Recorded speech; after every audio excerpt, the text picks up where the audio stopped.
Chapter 1108. That's right. At this time, Makarov suddenly changed the topic. Speaking of the S-rank Archmage, this year's seems to be coming soon, right? That? Noah was slightly startled. That? Alusha and Kildas were also startled, but then they seemed to have thought of something and suddenly understood. So, another year has passed, Alyssa said with a sigh. Time really flies. S-rank Archmage. Kildas was a little nostalgic. I haven't been in the guild for a long time. If the president didn't mention it, I almost forgot. Not only Alusha and Kildas, but even Mira and Lisanna, who were working at the bar, seemed to have noticed what Makarov was talking about. This year's is coming soon. Mira smiled gently as always. Naz and Gray should be very happy, right? Also, Brother Elf seems to have been looking forward to this matter. Lisanna also said with a smile. Plus, this year, our guild also has a lot of capable newcomers. It will be very lively. Seeing that Alusha, Kildas, Mira, and even Lisanna understood Makarov's meaning, Noah was curious. What is that? As soon as this question came out, Makarov, Alusha, Kildas, Mira, and Lisanna were all startled, and then they reacted. Speaking of which, since many years ago when he got Kildas's magic crush, Noah has been away from the guild for a long time. Alusha reminded. In order to be able to fully control the magic crush, Noah trained outside for 4 years. Then he went to Celestial Wolf Island to receive the guidance of the first generation. Another 2 years passed, and he didn't come back until recently. It hasn't even been half a year since he came back. After being reminded by Alusha, everyone was once again enlightened. Especially Kildas, who looked at Noah with some surprise in his eyes. Are you able to fully control the magic crush? Well, because I have been training my mana control for a long time since I was a child, I have some experience in controlling it. Although Noah didn't know why Alusha suddenly mentioned this matter, he still answered Kildas's question truthfully. But even so, it took me 4 years to fully control the magic crush. It only took you 4 years to control the magic crush, and you're still not satisfied. Kildas was speechless. Even until now, I still haven't been able to completely control the shattering magic. As expected of you. Now that you think about it, it's true that Big Brother Noah has only been back for less than half a year. Lisanna leaned on the bar and looked at Noah with eyes full of love. It feels like Big Brother Noah has been back for a long time. It's incredible. That's right. Mira also turned her gaze to Noah.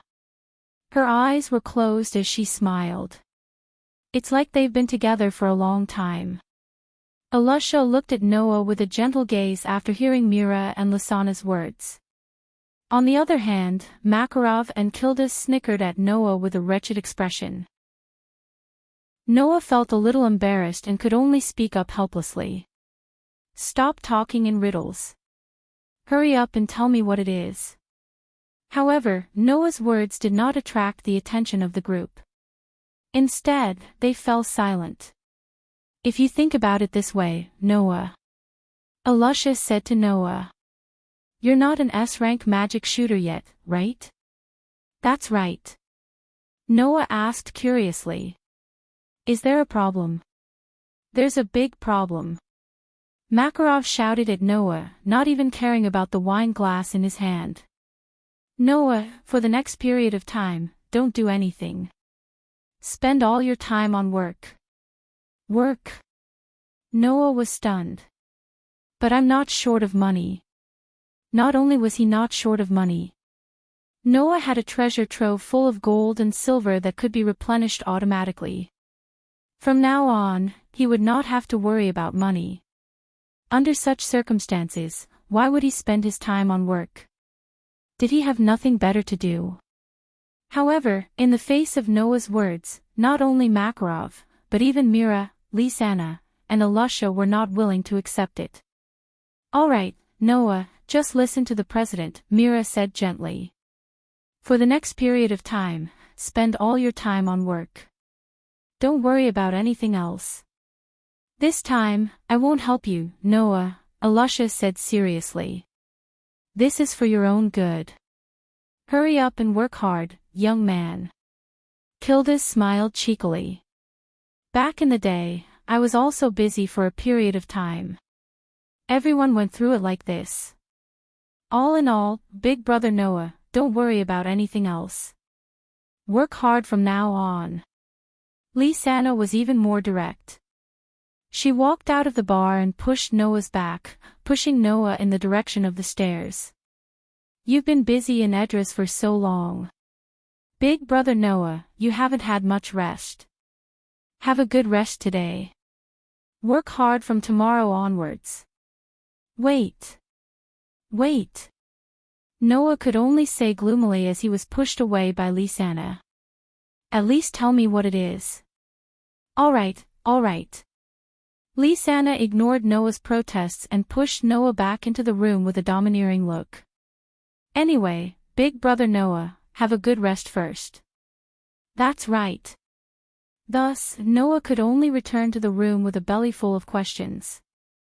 After returning to the room, Noah lay on the bed with a gloomy expression. What's going on? From the reactions of Makarov, Kildas, Alusha, Mira, and Lisa, it seemed that something would happen in the guild soon. And this matter seemed to have something to do with the S-rank sorcerer. What does it have to do with the S-rank sorcerer? Noah frowned thoughtfully. I keep feeling that there is such a thing, but I can't remember. This could not be blamed on Noah.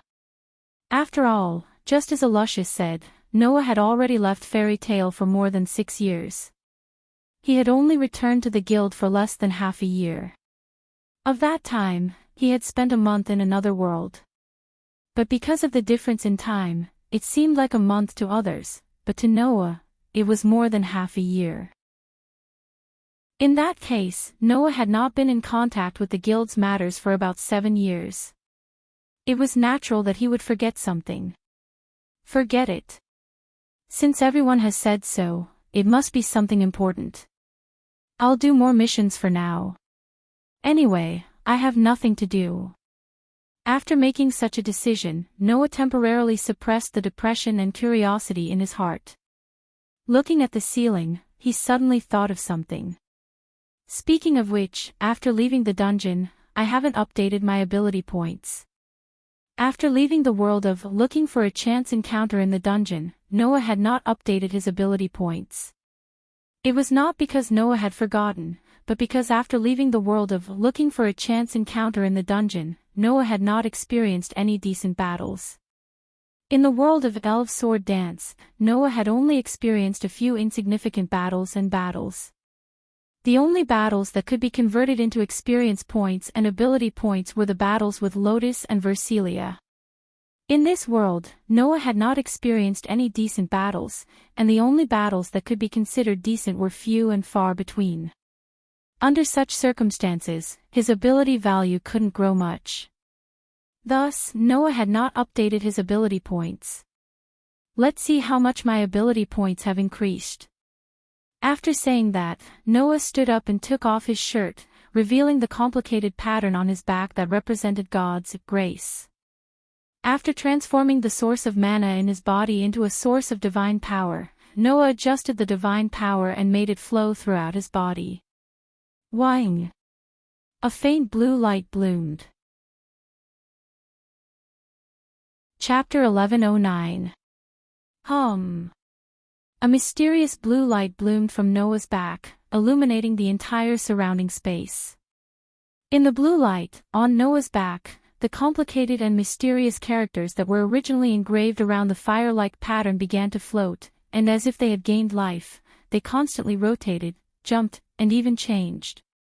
What Noah needed to do was to absorb the experience points accumulated from the previous battles into his body, which was filled with divine power. Then, he would use the divine power to draw out the experience points and turn them into actual nourishment, changing them into ability points, and increasing the extent of his ability points. Over time, the mysterious characters that were rotating, jumping, and even changing on Noah's back gradually changed, and one by one, they lined up and returned to Noah's back, engraved on it. Not long after, most of the mysterious characters around the fire-like pattern that was originally engraved on Noah's back changed. If Noah could see his back, he would be surprised. Because there were suddenly a lot more sacred characters on it. Of course, Noah could not see the ability points on his back. However, perhaps because Noah's ability points were updated by himself, when the blue light on Noah's back gradually disappeared, a burst of information suddenly came from the ability points on Noah's back and rushed into Noah's mind. This burst of information recorded the information of Noah's ability points that had been updated at this moment. When Noah received this burst of information and knew the status of his ability points, Noah immediately opened his eyes. His eyes were full of astonishment. Noah Dole LV. First strength, A, 846, S, 966, durability, A, 868, S, 976, dexterity, A, 855, S, 970, agility, A, 873, S, 985, magic, A, 842, S, 959, mystery, HG magic, IH swordsman, IH magic, weapon refining, steel making magic. Copy, refine, and forge weapons. Replicated, refined, and forged weapons will be weakened to a certain extent depending on the level, performance, and ability of the weapon. Replicating, refining, and forging weapons will depend on the weapon's level, performance, and ability to maintain the weapon for a certain period of time. Protection of the sword resident magic. Obtain permanent protection according to the attributes of the contracted spirit. Contract a sword spirit as a sword spirit. Obtain the sword spirit's protection and weaken physical attacks. The degree of weakening depends on the strength and ability of the target. Cold smelting, quick attack magic gradually turn the target into steel. Once the tempering is successful, it will be crushed. The tempering speed depends on the strength and ability of the target. Skills, protection from the world, it was a permanent skill. Equal to luck. Events that were directly related to luck would eventually lead to the most favorable outcome. A large amount of information filled Noah's mind. After understanding the situation of his ability value, Noah's face was full of shock. After a while, he didn't know whether to laugh or cry. I didn't expect that my magic would be discovered. Those who had received the grace of God had also received the grace of magic from the very beginning. In the world of looking for a chance encounter in the underground city, magic was originally something that only magic races who were born with the talent to practice magic could possess. Humans and most other races were unable to receive the favor of magic. However, God's favor allowed everyone to receive equal treatment in magic. To say that it was equal treatment in magic was not the right way to put it. Because, even if one received God's favor, if the possibility of receiving it was too low, then even if one was qualified to learn magic, if the possibility of awakening magic in one's body could not be awakened, then it would just be an empty bar, and one would not be able to discover their own magic for the rest of their life. But on the other hand, as long as there was an empty bar, then no matter who it was, they could discover their own magic and obtain the power of magic. As for the empty bar, those who received God's favor could at least get one, and at most 3. Noah had the most 3, and he had 3 empty bars. Now, these 3 empty slots were all filled up. How could Noah not be shocked? But, immediately after, Noah did not know whether to laugh or cry. There was no other reason. The 3 magic that he discovered were all elven magic from the world of elven sword dance. Hesti once said that the discovery of magic is the same as the discovery of skills. It is based on a person's experience, nature, interests, and wishes, and various other reasons to awaken it. Noah sighed. It seems that my contract with Ashtar, and thus I obtained the ability to learn and use elven magic with the steel attribute, was excavated by God's favor and treated as magic. You discovered it, right? Originally, if one wanted to learn elven magic, they would need to go through systematic learning and practice, and they would need to have a certain level of talent to be able to learn elven magic. But now, because of God's favor, Noah directly skipped the learning and practice stage, and was forced to discover 3 elven magic, and these 3 elven magic became magic that he obtained with the help of his ability points. What's more, there's a low-level, mid-level, and high-level magic spell each. Elven magic was also divided into levels. Among the 3 spells that Noah had discovered, there was a low-level, mid-level, and high-level elven magic spell each. Among them, the low-level elven magic was weapon refinement. This elven magic was one of the basic elven magic that could be learned after contracting with a steel attribute sword spirit. It could only copy, refine, and forge ordinary weapons, so that the elven user would not be able to fight empty-handed. It could not copy, refine, or forge elven equipment, so the elven magic was of the lowest level. The medium-level elven magic was sword protection. This elven magic was somewhat practical. It could determine the strength of the protection depending on the level of the contracted spirit and the amount of divine energy. Once this magic was used, it could weaken physical attacks to a certain extent, which was very good. As for the high-level elven magic, it was cold smelt.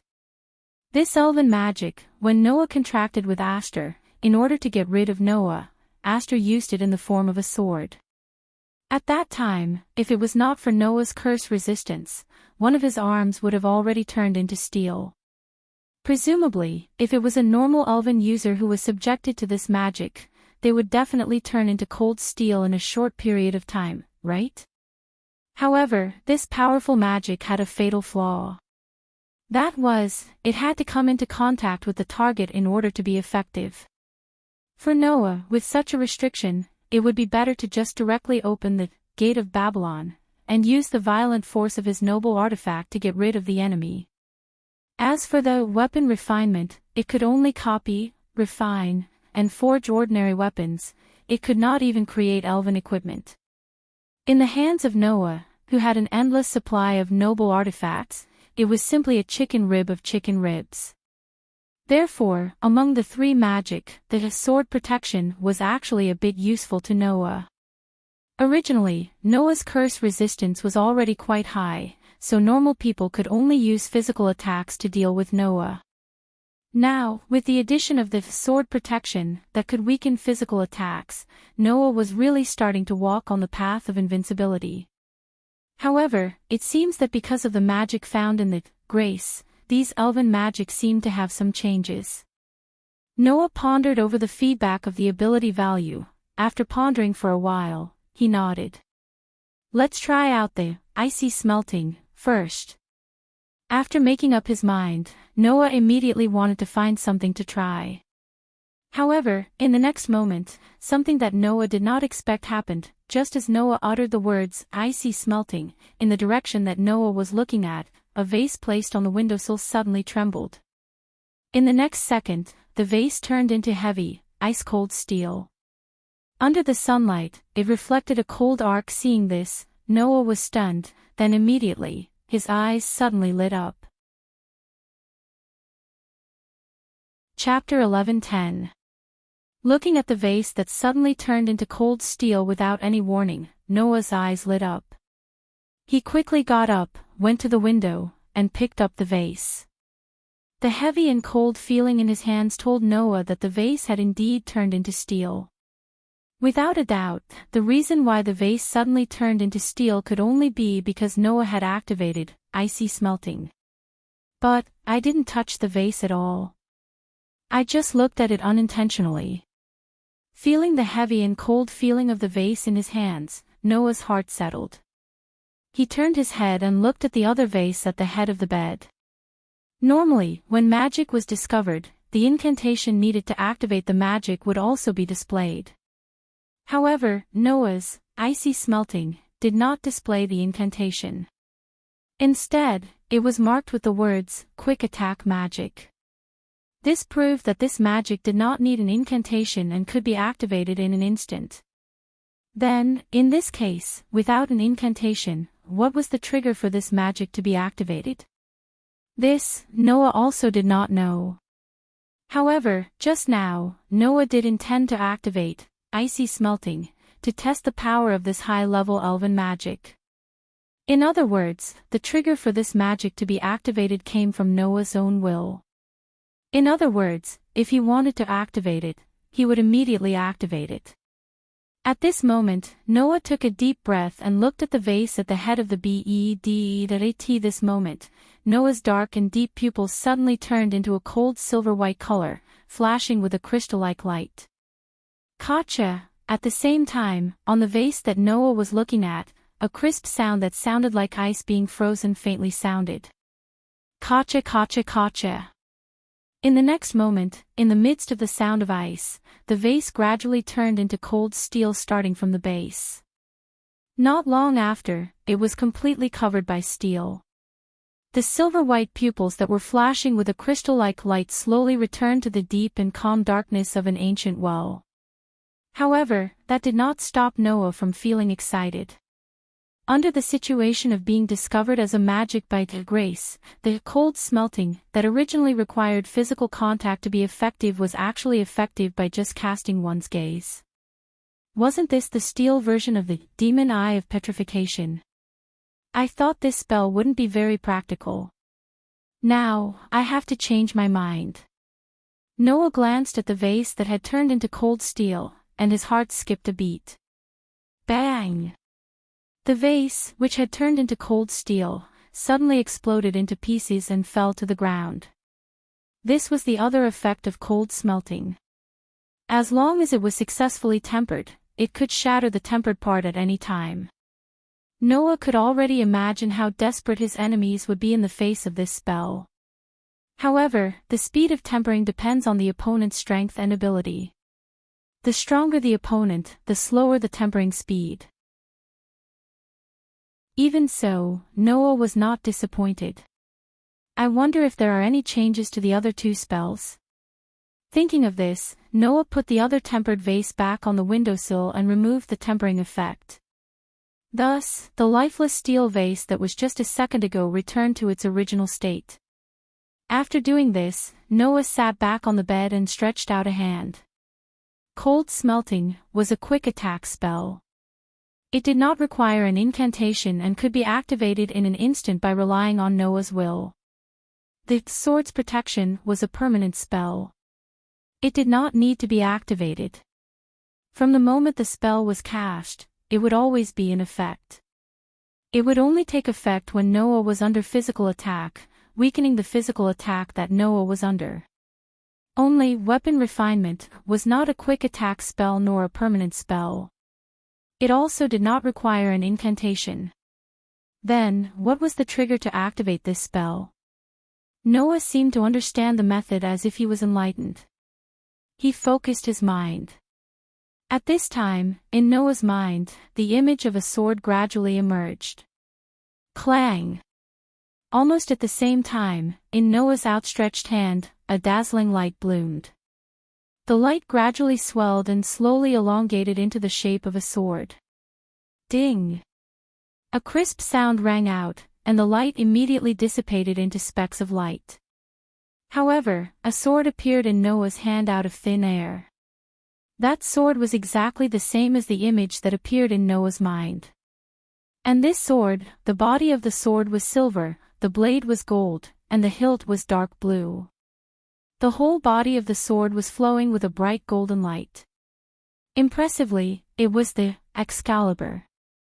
Tightly holding the sacred sword that he created, Noah's expression was half happy and half worried. Noah was overjoyed because he sensed a power and aura from the copied holy sword that an ordinary weapon definitely didn't have. This sacred sword was definitely not an empty shell. It even had the power of its original form. At this point, Noah was finally sure. The low-level elven magic called Weapon Refinement was not only able to copy, refine and forge ordinary weapons.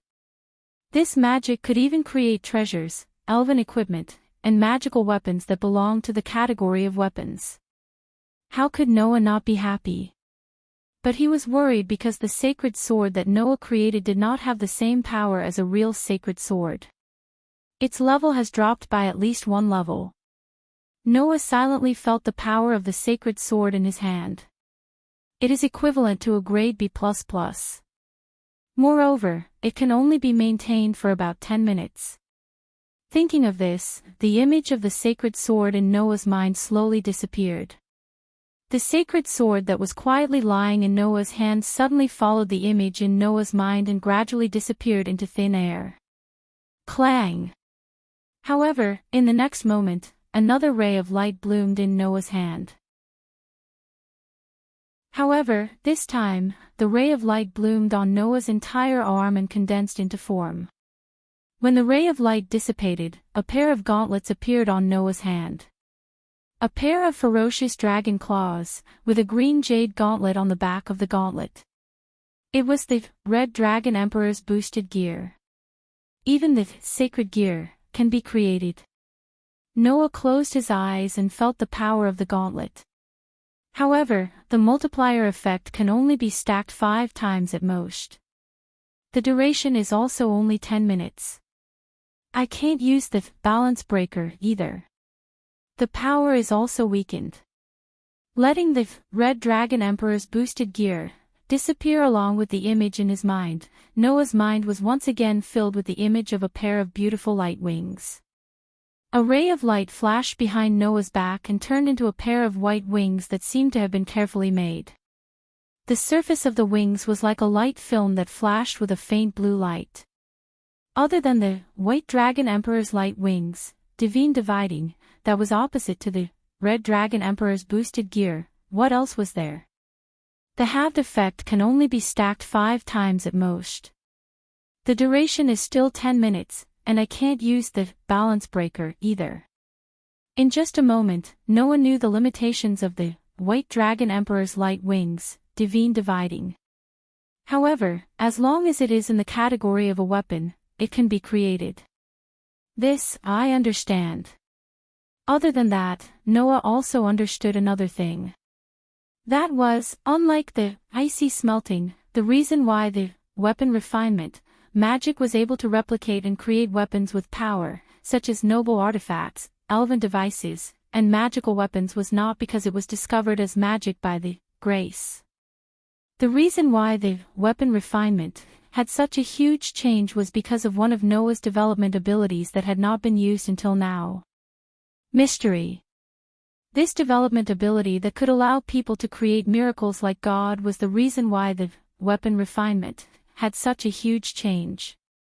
I still need to continue exploring. For a moment, Noah was immersed in trying out the new power that he had obtained. Chapter 11:11. After the 3 magic slots were filled, Noah also found some time to familiarize himself with the 3 spells: weapon refinement, swords protection, and icy smelting. In elven magic, these 3 spells were respectively ranked as low, medium, and high. After being discovered as magic by Noah's favor, these 3 spells were improved by more than one level in terms of power, level, and practicality. For example, the spell, weapon refinement, could only be used to create normal weapons. Even the elven device could not create the most basic elven magic of the steel attribute. Most elven users would only use this spell as an introductory practice for elven magic. Not many would actually use this low-level elven magic in battle. However, with the support of mystery, this low-level elven magic spell was completely transformed. It was not just normal weapons. As long as it belonged to the category of weapons, then, no matter if it was a noble artifact, an elven device, or a magical weapon, with weapon refinement, it could be created. Although there were thousands of noble artifacts in Noah's treasure vault, if the level of the weapon created by weapon refinement was too high, then there would be issues with level weakening and maintenance time. It seemed to be very useless, but Noah only had noble artifacts. Like Red Dragon Emperor's boosted gear and White Dragon Emperor's light wings, Noah did not have any of those. To be able to use weapon refinement to create these sacred gear, even if there were still issues with level weakening and maintenance time, but to be able to use the power of these sacred gear, it was still a gain. Not to mention, Noah still had many worlds that he had not been to. Who knew if there would be more interesting weapons in those worlds? Therefore, the weapon refinement spell was still quite useful. As for the sword's protection spell that could weaken physical attacks against Noah, it was also quite useful for Noah, who had the curse resistance and was immune to most mystical powers. As for icy smelting, this steel version of the Eye of Petrification did not need to be mentioned. The only weakness of these three spells was that they consumed a lot of mana. Don't forget, it was different from normal magic. The magic in the world of looking for a chance encounter in the dungeon was rather traditional magic. When used, it consumed mana converted from mental strength. Noah's magic power was endless. However, spiritual power was a different story. Of course, thanks to Noah's extraordinary soul, coupled with the specialization of the daybreak star pattern, that could strengthen the mind in the world of absolute dual blades, Noah's mind power could be considered terrifying compared to ordinary people. But naturally, it could not be compared to magic power, and divine power, which could be said to be endless. Therefore, this was still a problem. Furthermore, each of the three spells had their own limitations. For example, the Red Dragon Emperor's boosted gear and White Dragon Emperor's light wings, divine dividing, that were created through weapon refinement, could double the strength and reduce the strength 5 times each. However, the limitation of being able to double and reduce the strength once every 10 seconds meant that they were destined to be very limited in actual combat. Similarly, although icy smelting could turn people into steel in an instant, even if only a part of the body was turned into steel, Noah could directly crush that part of the steel, causing great damage to the enemy. It seemed very terrifying, but there were other ways to resist it. Just like in the world of the shaped moon, perhaps the enemy's power was too strong, so it could weaken the effect of this spell to a certain extent, or even make it ineffective. Therefore, among the three spells, only the sword's protection spell did not have so many restrictions. In general, the extent of the power of these three spells depended on how Noah used them. Although for the current Noah, adding 3 more spells wouldn't increase his strength by too much, Linley thought to himself, that's right.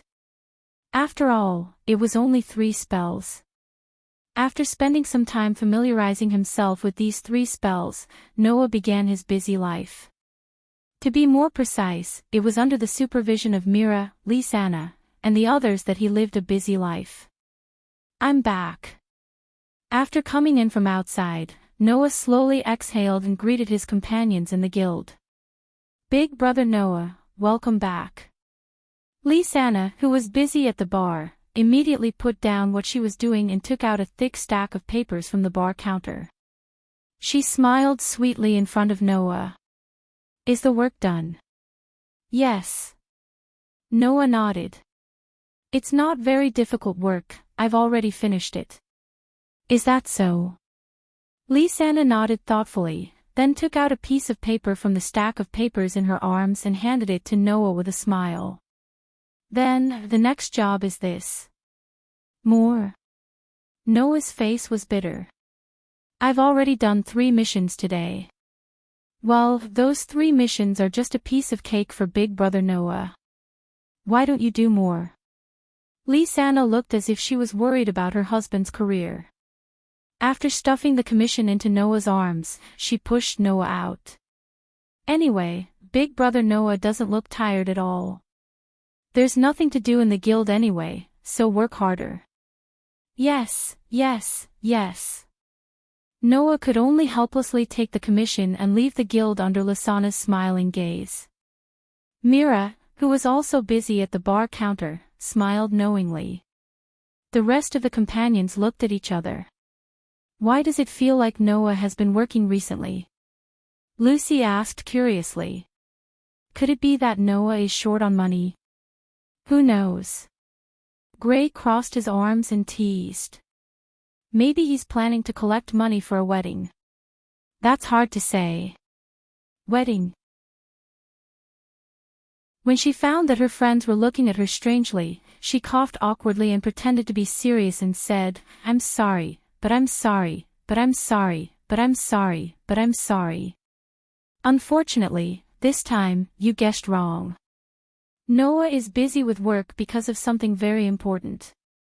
Something very important. Naz, who was gnawing on a drumstick, turned his head while eating. What's the matter? Have you all forgotten? Alusha frowned and reminded them. This year's that one is coming again. That one. Naz and Gray were stunned together. Then, they thought of something and their faces changed. They got up abruptly and screamed. Oh, oh, oh, oh, oh. I forgot. Suddenly, both Naz and Gray rushed to the notice board with amazing momentum. They tore off a commission order and rushed to the front of the bar counter. Mira. I want to take this mission. Me too. I'll take this. Yes. Myra's smile was still gentle. Please take care. So, Naz and Gray rushed out and almost bumped into Wendy, who had just come in from outside and was still holding Xiao Lulu in her arms. Wendy was shocked. The fuss of Naz and Gray seemed to have attracted the attention of the rest of the members in the guild. After a while, the entire guild became lively. It seems that Naz and Gray have finally started to go crazy. With Noah, this year should be very interesting, right? We can't lose. Yeah.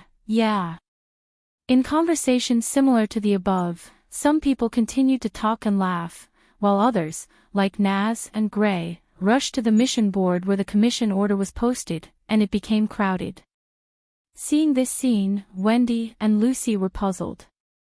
Seeing Wendy and Lucy's puzzled look, Alusha smiled. Don't worry, it's not a bad thing. Just look forward to it first. Wendy and Lucy looked at each other and could only nod their heads. In the corner of the guild, Kana, who was holding a wine barrel, was looking in the direction of the mission board with a gloomy face. Chapter 11-12.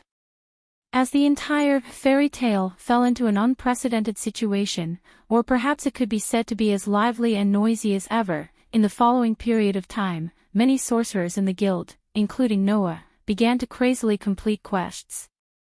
For example, Naz, Gray, Elfman, and even Lebby, the first-rate members and potential members of Fairy Tale, had recently vented all their passion and time on missions.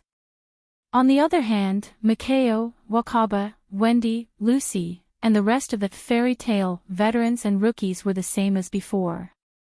They still did what they were supposed to do. At most, they would complain about Naz, Gray, and the others making a ruckus. As for the S-rank magic shooters like Alyssa, Mira, Kildas, and the rest of the Fairy Tale S-rank magic shooters, it was as if they were looking at their former selves. They silently watched the crowd fall into a frenzy for the sake of the mission, and from time to time, they would smile knowingly. Only Lisanna seemed to have really become Noah's housekeeper. Whenever Noah went out to do missions, she would help Noah find missions of good difficulty and reward in advance. When Noah returned, she would hand those missions over to Noah, becoming the standard virtuous wife. It wasn't just Lisanna. Even Mira would sometimes pay special attention to Noah's mission progress. Just like Lisanna, she looked as if she couldn't wait for Noah to be busier and complete more missions. This made Noah begin to suspect whether the two delicate fiancés really wanted him to raise money for their wedding. Fortunately, Noah had just obtained 3 new magic spells, and was in the experimental and exploratory stage. The accumulation of a large number of tasks also gave Noah a lot of opportunities to practice. Hence, he managed to master the 3 new magic spells like the back of his hand. Seeing that even Naz, Gray, Elfman, and Lebby had fallen into a vortex of crazily completing missions, Noah's curiosity towards that so-called thing in his heart grew and he actually began to look forward to it. This kind of life was maintained for quite a long time. It ended abruptly as well. On this day, Noah had yet to wake up when the door to his room was gently opened. As expected, he's still not up yet. Mira walked in from outside the door and looked at Noah, who was sleeping soundly on the bed. She smiled gently and deliberately slowed down her footsteps and quietly walked into the room. In fact, Mira knew that even if she didn't deliberately go easy on him, Noah still wouldn't wake up. Although she didn't know the existence of Noah's sensory ability, she knew that if someone approached Noah with hostility, malice, or killing intent, they would definitely wake Noah up in an instant. On the contrary, Noah had been sleeping on the same bed as Mira and Lisanna, who couldn't be any more familiar with him. Unless they deliberately made a sound, Noah would be at ease and appear unguarded. Coming to the bedside, Mira was just about to wake Noah up when she suddenly thought of something and gently lifted Noah's blanket. On top of Noah's body, a young elf girl with long silver hair that reached her waist was hugging Noah's neck. She was also in a state of deep sleep and seemed to be very peaceful. Mira was already used to this and only muttered in a slightly reproachful voice. "At least, you should let Aster wear clothes, right?"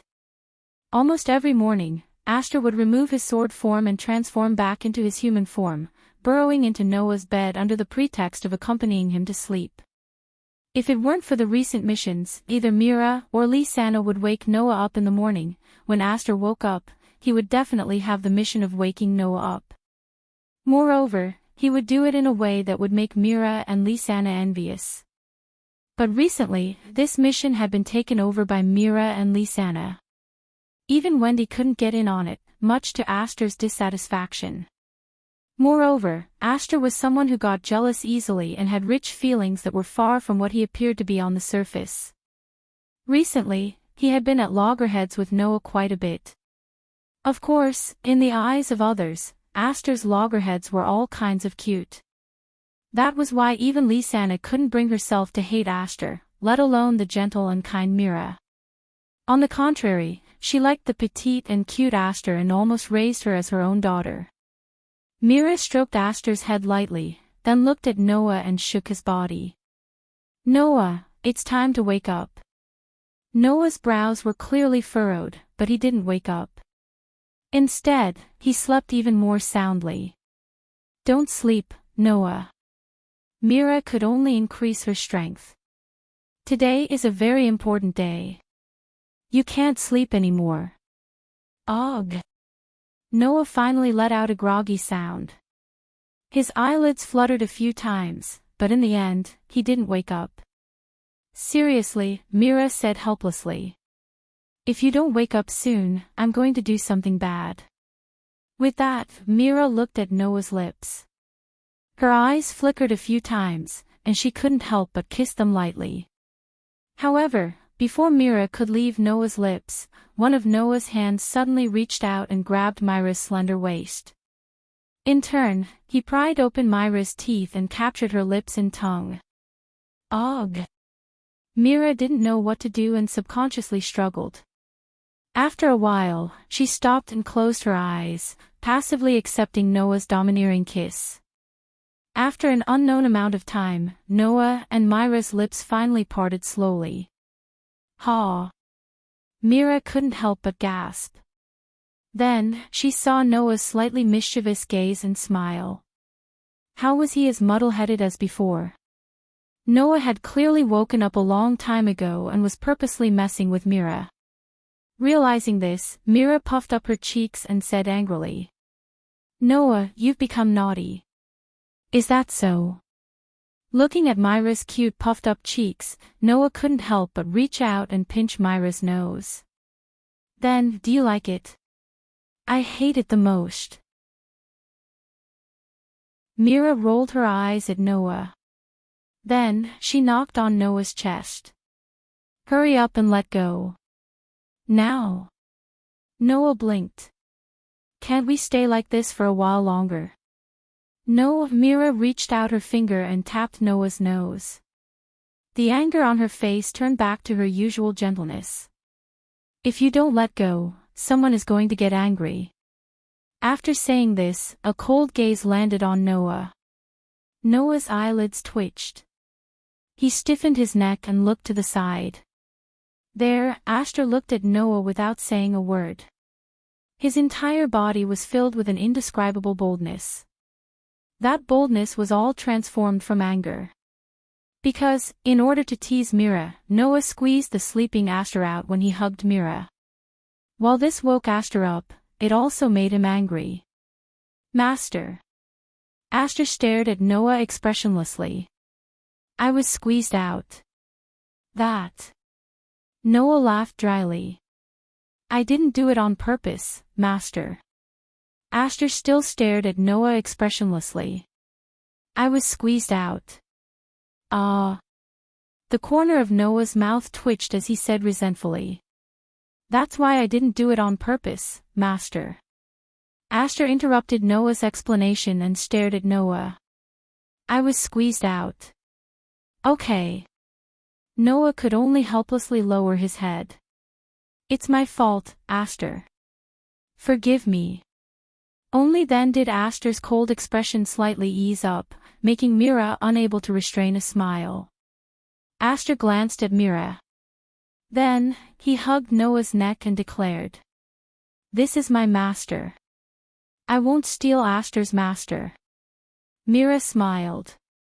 She extended her hand and gently stroked Aster's head.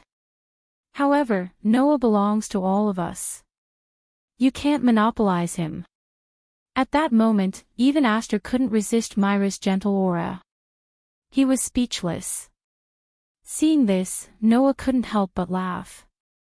It seemed that there was finally someone who could control this slightly willful sword spirit. Chapter 11-13. After playing around for a while, Aster transformed back into the form of a small sword and was pinned to the back of Noah's waist. By the way, under Mira's service, Noah obediently allowed Mira to help him put on his clothes like a newlywed wife. Suddenly, he recalled Mira's words. Lowering his head, he looked at Mira who was helping him tidy up his collar and said, You just said that today is a very important day. What day is it? Do you want to know? Mira didn't even raise her head. She still helped Noah tidy up his clothes and smiled slightly. When you go down, you will know. Go down. Noah was a little curious. Did anything happen? It's a good thing. Mira said with a smile. Soon, you will know that the hard work during this period of time is worth it. Listening to Mira's words that seemed to be pretending to be mysterious and deliberately whetting his appetite, Noah could only shrug, but he was looking forward to it in his heart. No matter what, during this period of time, Noah did work hard to complete a lot of commissions, so much so that he earned about 10 million in remuneration alone. If the result of such hard work couldn't be exchanged for a sufficient surprise, it would be too disappointing, wouldn't it? After dressing and washing up, Noah took Mira downstairs and came to the guild hall on the first floor. As soon as he stepped into the guild hall, many people turned their attention to Noah. Coming. Nazi looked particularly excited. His eyes looking at Noah were even full of fighting spirit. Very good, I'm burning. You're the only one left, Noah. Gray's mood seemed to be much higher than before, and he grinned at Noah. Sure enough, only this time is exciting. In addition to Naz and Gray, Lucy, who was on the side, had a puzzled look on her face. She almost had the word, what, engraved on her face. As for Alusha, it was rare that she was not present. Wendy was the only one who trotted to Noah with small steps. She raised her head and gave Noah a cheerful smile. Good morning. Brother Noah. Good morning, Wendy. Noah reached out and patted Wendy's head out of habit. You're very energetic today too. Yes. Wendy nodded her head heavily. Her mood was much better than before. Because everyone in the guild seems to be very excited today. Noah only noticed it after Wendy mentioned it. At this very moment, almost all the sorcerers of Fairy Tale were gathered in one place. They did not go out to work, nor did they eat and drink, nor did they chat. Instead, they were gathered together, restless as they discussed something. In the Fairy Tale, there was a stage that looked like a stage. Now, the stage was covered by a curtain, as if there was some kind of program being prepared. A group of sorcerers from Fairy Tale were gathered in front of the stage. Looking at the stage covered by the curtain and the scene of his companions gathering together, Noah could not help but stare blankly. What's going on? As soon as his voice fell, a clear voice responded to Noah's question. Later, the chairman will have something important to announce. As she said this, Lysana appeared behind Noah without anyone noticing. She jumped onto Noah's back and hugged his neck. Good morning, brother Noah. Good morning, Lysana. Noah could not hide his curiosity as he asked. Is it related to the work you've been doing for me all this time? Of course. Lysana pressed her cheek against Noah's cheek. Her intimate appearance made Wendy extremely envious. Big brother Noah, you will soon know that your efforts during this period of time were definitely not in vain. Noah nodded expectantly, causing Mira, who was beside him, to grin. Then, you guys chat first. I have to go and prepare. After saying this, she did not give Noah time to react and directly left in the direction of the stage. Oh, right. Noah looked around. Why don't I see Alusha? Now that you mention it, brother Noah. Wendy looked around the room. Indeed, I don't see Miss Alusha. It's not just Alusha, Kildas is not here either. Lysana jumped down from Noah's back and came to Noah's side with a sweet smile. But later, all the S-rank magic shooters in the guild will be gathered. All of them. Noah raised an eyebrow.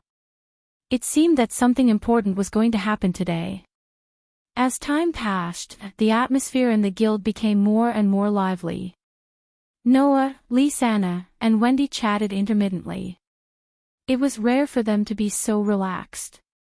Until a certain moment, an old but powerful voice resounded throughout the entire guild. Everyone! Be quiet! Along with this voice, all the magic shooters in the guild quivered and quietened down. Noah also raised his head and looked in the direction of the stage.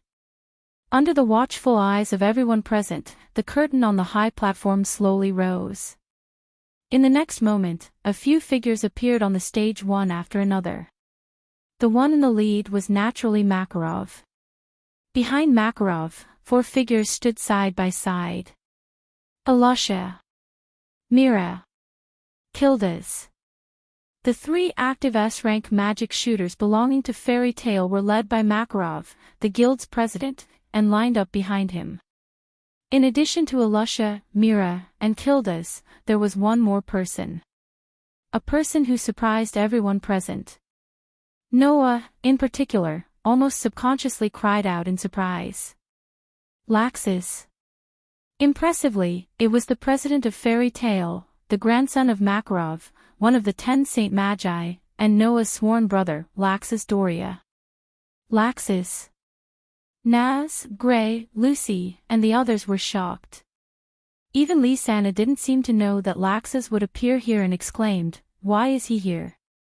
Oh. Wendy looked at Laxus's fierce face and somewhat shrunk behind Noah's back. It feels a little scary. On the other hand, Laxus ignored the noise of the crowd and cast his gaze on Noah with a somewhat violent smile on his face. Looks like you've been doing well recently. You. Noah was startled. Why are you here? Why what? Laxus crossed his arms and closed his eyes. I just came back. Wasn't the time set by you? I said it. Noah frowned at first, then finally remembered. Last time, because of the trouble Laxus had caused, when Makarov had planned to expel Laxus from the guild, Noah had protected Laxus in the name of the next president. It was only a symbolic punishment of confinement for a period of time. Now that he thought about it carefully, it seemed that the confinement time had indeed come. As soon as I was released, I was caught by Grandpa, Laxus said to Noah as if he found it troublesome, but also as if he was eager to give it a try. But this is good too. If you want to become an S-rank Archmage, let me be your obstacle. S-rank Archmage. Noah raised an eyebrow. Seeing that the atmosphere between Noah and Laxus was no longer as dangerous as before, Makarov was happy in his heart. At the same time, he coughed dryly, looked at everyone below the high platform, and said in a clear voice. According to the rules of fairy tale since ancient times, now, I will announce the list of candidates for the S-rank Archmage promotion exam. The whole audience suddenly went silent. Oh! In the next second, deafening cheers resounded throughout fairy tale. S-rank Archmage promotion exam. Lucy, Wendy, and the others who had just joined the guild were completely shocked. Not to mention Lucy and Wendy, even Noah had a look of amazement on his face. S-rank Archmage promotion exam. Has it already reached this stage? Chapter 11-14. The S-rank Magic Shooter Advancement Test. As the name implied, it was a test that would allow those who passed to be promoted to the highest rank in the guild, S-rank. In Fairy Tale, there were only 4 S-rank magic shooters in active service. Elusha, Mira, Kildas, and Laxus, a total of 4. Every single one of these 4 people possessed extremely powerful strength. Among them, Kildas and Laxus even had the ability to become one of the 10 great Saint Magi. Elusha was also not far from becoming one of the 10 great Saint Magi. Even Mira had strength that the other magic shooters in Fairy Tale did not have, and there was no need to doubt her battle prowess. Becoming an S-rank magic shooter meant that one would be on the same level as the 4 of them. In addition, becoming an S-rank magic shooter meant standing at the forefront of the entire guild.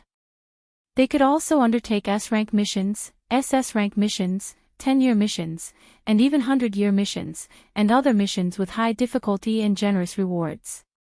In this way, who wouldn't want to gain both fame and fortune? Other guilds aside, in Fairy Tale, every year there would be an S-rank magic shooter advancement test. There was no limit to the number of candidates, the venue was not fixed, and the content was unknown. It would only be announced after the list of candidates for the S-rank magic shooter advancement test was finalized. To be selected, one not only needed to have a certain amount of strength, but also a certain amount of experience, as well as the approval of the guild leader and the guild members. Why did Mira and Lisanna let Noah spend all his time on work during this period? It was to let Noah have enough experience to qualify for the S-rank magic shooter advancement test. I see. Noah glanced at the smiling Lisanna and said helplessly. So they made me work so hard for the S-rank magic shooter advancement test. It was impossible for Noah, who had grown up in Fairy Tale, to not know about the S-rank magic shooter advancement test. However, after being away for so long, Noah had long forgotten that the S-rank magic shooter advancement test was held every year at this time. That was why he hadn't reacted to it. Now that he understood what was going on, Noah's eyes could not help but flash with some excitement. As mentioned before, Noah would sooner or later take over the position of Fairy Tale's guild leader. He would inherit the guild from Makarov and protect this place that was equivalent to Noah's home.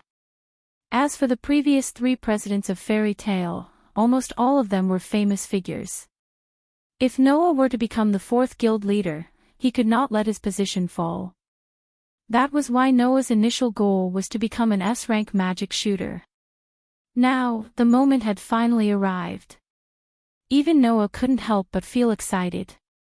At the same time, Makarov began to announce the list of candidates for the S-rank magic shooter advancement test.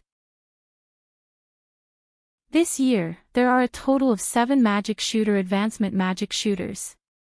The Magic Shooter Mira, Magic Shooter Mira, Magic Shooter, Magic Shooters, Shooters, Shooters, Magic Shooter, Magic Shooter, Shooters, clank. Suddenly, a curtain of light shot out from the crystal ball and hovered in midair. On the light screen, there were 7 portraits of people. Below each person's portrait, there was a name. Noah Doria. Naz Dolagner. Gray Falpast. Elfman Strauss. Gadru Wright Fox. Julianne Rocks. Katrina Arapolona. A total of 7 names appeared on the screen together with the portraits of Noah and the other magic shooters, and were imprinted in the eyes of everyone present. That was the list of candidates for this year's S-Rank Magic Shooter Promotion exam. That's great! Naz shouted excitedly. Why am I behind Naz? Gray said with a smile on his face. Be a man. You should become an S-Rank Magic Shooter. Elfman clenched his fists, unable to hide his excitement. I didn't expect that when I saw that guy busy with work, I couldn't help but get busy as well. I was actually selected. Gadger grinned and glanced in Noah's direction. He was also somewhat excited. Why? Why is Julianne included as well? Julianne also glanced at Noah, but shrunk his head. Just like before, he was still somewhat afraid of Noah. Only Katrina was not too excited, nor did she show any expression. She just closed her eyes, and the atmosphere around her was more or less heavy. Katrina. Lucy looked at Katrina with some worry and secretly decided to have a good chat with Katrina after this. As for Noah, he was deep in thought as he looked at the light screen that displayed the names of the 7 people. Almost all of them are people below S rank in the guild who are active on the front lines. Wasn't that right? Apart from Noah, Naz, Gray, Elfman, Gadru, Julianne, and Katrina were all the strongest magic shooters in Fairy Tale apart from the S-rank magic shooters. Noah was not surprised that there was such a group of people who could be selected for the S-rank magic shooter advancement test. Originally, in Laxus's Thor gang, there were 3 people like Freed, Bikesro, and Ibarglin who were at the front lines. If they had worked hard, there should have been 1 or 2 people who could have been selected, Lisanna said with some regret. However, due to Rax's confinement, Freed and the others insisted on accompanying him no matter what. During this period of time, they didn't have any work to do and weren't active enough. That's why they were eliminated.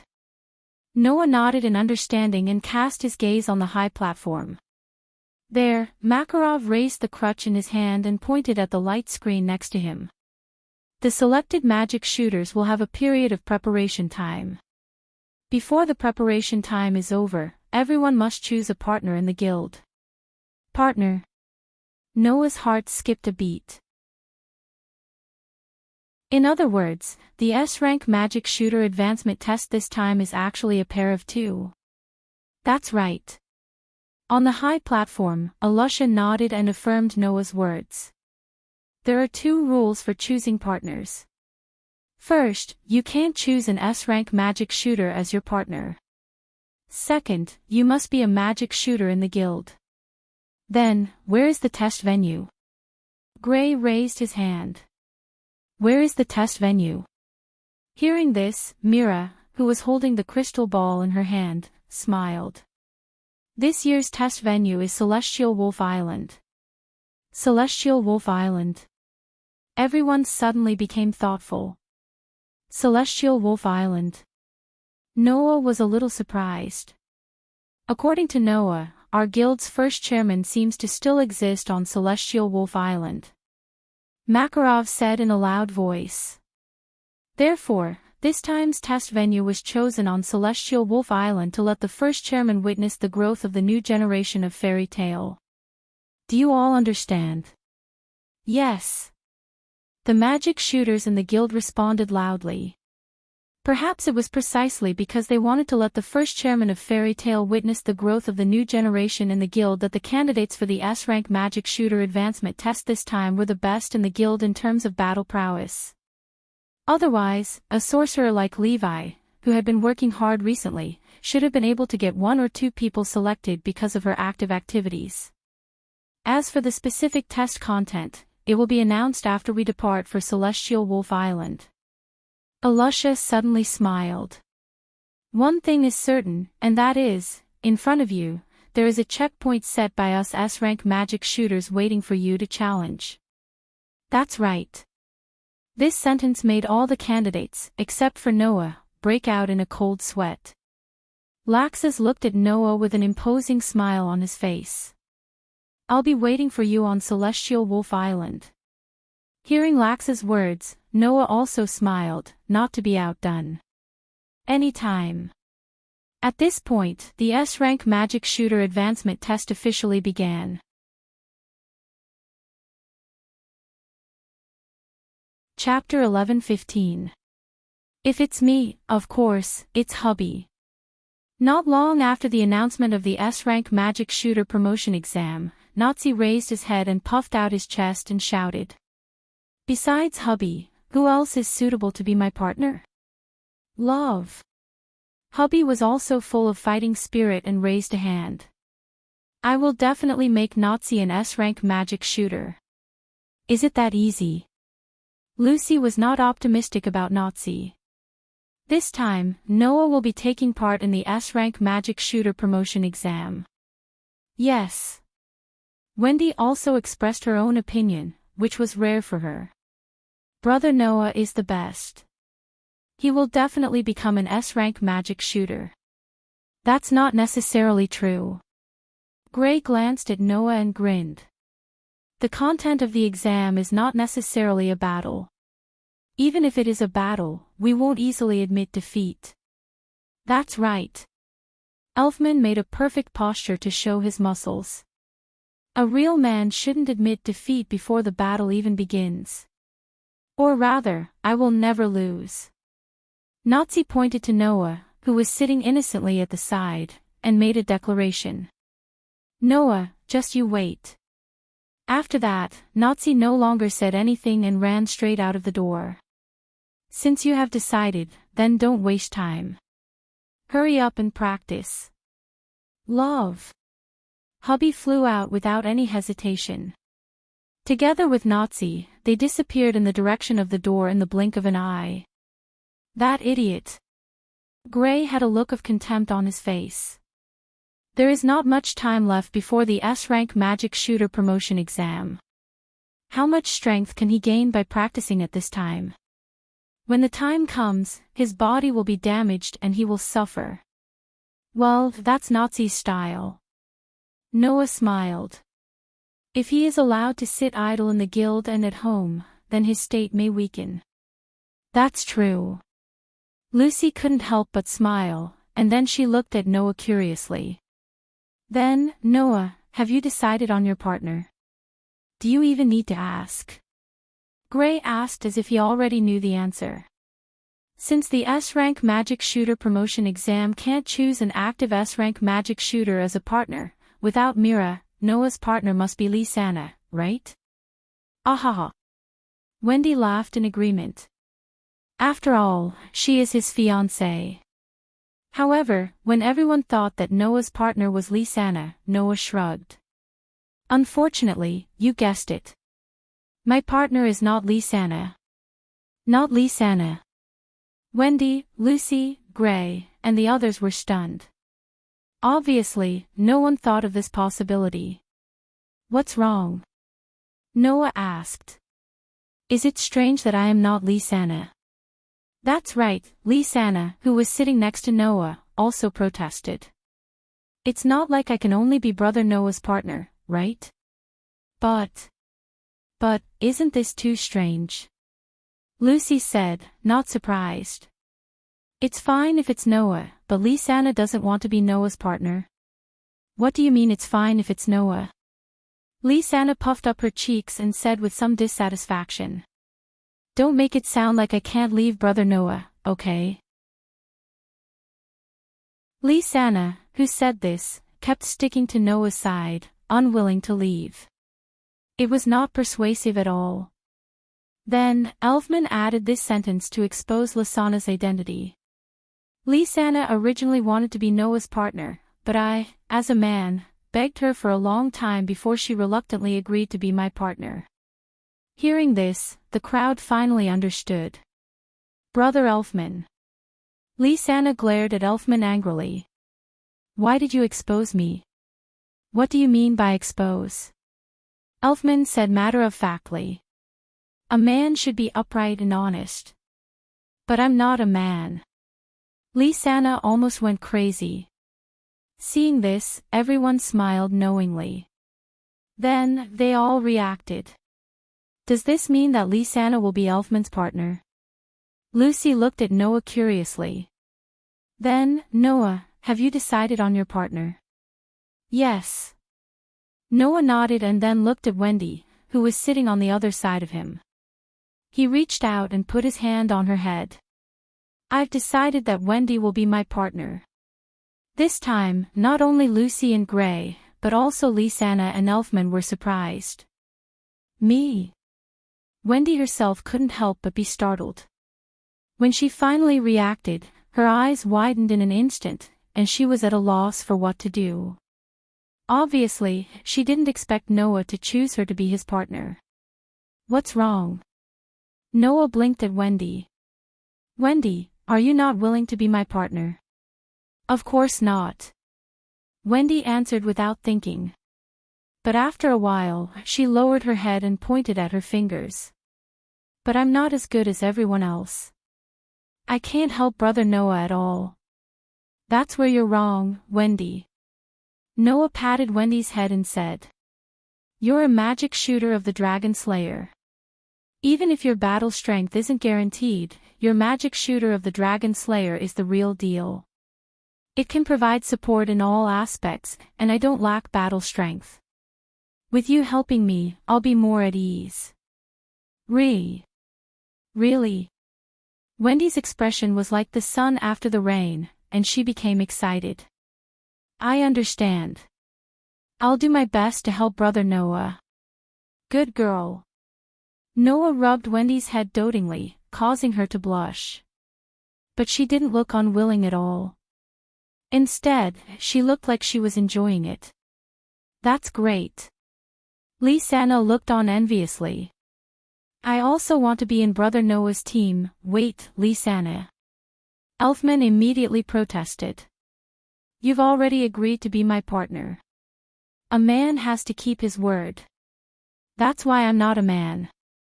Lysana felt weak all over. Oh, I shouldn't have agreed to it when I saw how pitiful it was that Brother Elfman couldn't find a partner. Hearing that, everyone laughed out loud. Seeing the happy smiles on his companions' faces, Noah smiled as well.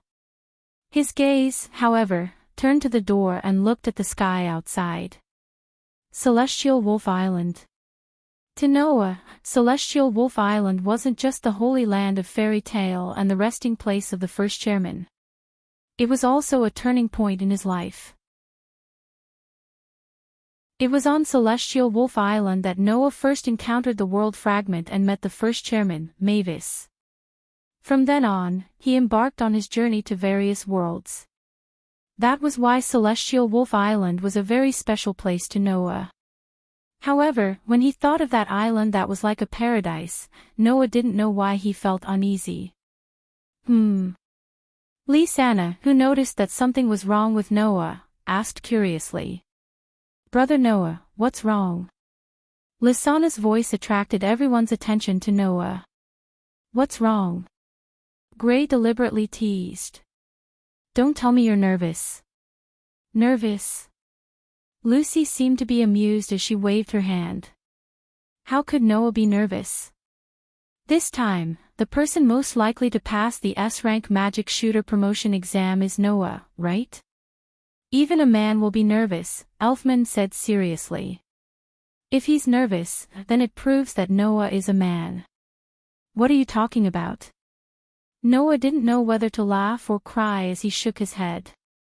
After hesitating for a while, he frankly told them what was on his mind. I don't know why, but I have a feeling that something will happen in this S-rank advancement test. Something is going to happen? Everyone looked at each other in dismay. Aren't you thinking too much? Gray patted Noah's shoulder. Heavenly Wolf Island is our guild's holy land. Aside from our guild members, nobody else knows how to get to the island. Not to mention, you won't be the only one participating in this test. The guild leader, Alyssa, and Mira will be there as well. Even Kildas and Raxus will be there. What could possibly happen? That's right, Wendy said softly. Brother Noah, don't worry. Is that so? Noah nodded casually. I hope so. The absent-minded Noah didn't notice that Kana, who was rarely not hugging a wine bottle or barrel, was looking at him with sparkling eyes.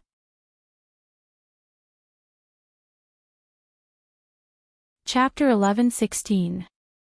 The S-Rank Magic Shooter Advancement Test would officially begin in a week's time. Before that, there was a whole week's time for the members selected for the S-Rank Magic Shooter Advancement Test to prepare. This period of time should be used to determine the partners of the selected members. However, in less than a week's time, almost everyone's partners had already been decided. Noah and Wendy were in a group. Naz and Habe were in a group. Elfman and Lisanna were in a group. These three groups were the fastest to decide on their partners. After that, Noah found out who the other people had chosen as partners. First of all, Gadula's partner was Lily. For some reason, ever since Lily joined Fairy Tale, Gadula and Lily had been hanging out together.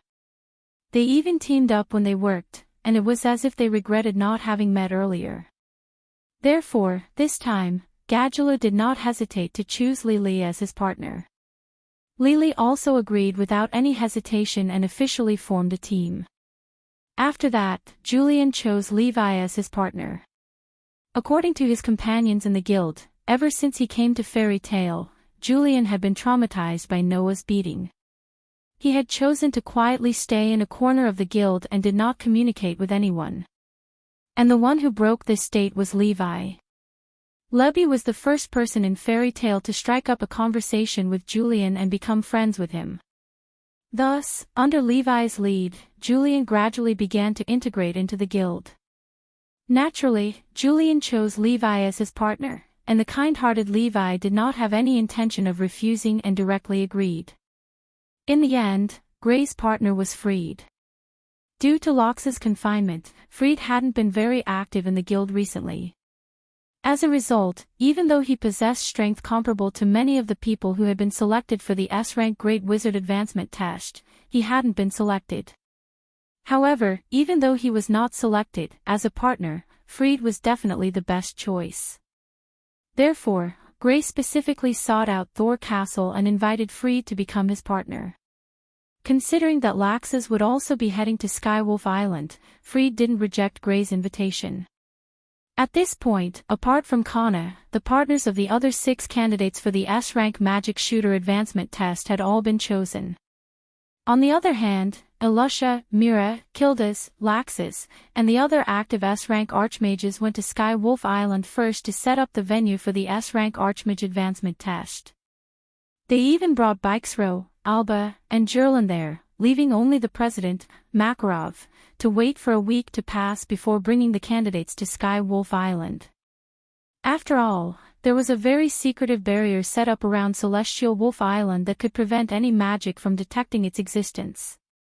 If he wanted to enter Skywolf Island, he could only do so on his feet and rely on his eyes. Therefore, apart from the higher-ups of Fairy Tale who already knew the location of Skywolf Island, the rest didn't know where it was. It was also very necessary for Makarov to stay behind to lead the way.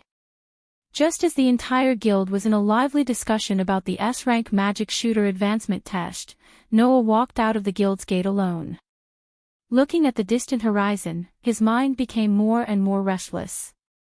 Sure enough, something big will definitely happen on this trip to Skywolf Island. After all, Noah's sixth sense was directly linked to some of the world's wills and hints.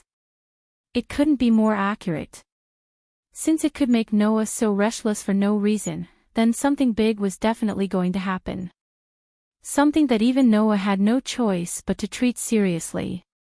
Thinking of this, Noah's pitch-black eyes couldn't help but flicker. What exactly is going to happen? Just as he finished speaking, a voice responded to Noah's words. Do you also think that something will happen on Skywolf Island? Hearing this voice, Noah was startled at first, then he turned his head and looked behind him. What appeared in front of Noah's eyes was a figure that even Noah couldn't help but be surprised. Since you already know what will happen on this trip to Skywolf Island, why did you still bring Wendy along? Spreading out a pair of wings, Xiao Lulu, who was flying in the air, asked Noah in an extremely angry manner. If that's the case, won't Wendy be involved in a very dangerous situation? Hearing this, Noah frowned slightly and looked straight at Xiao Lulu. Do you know what will happen on Skywolf Island? I don't know.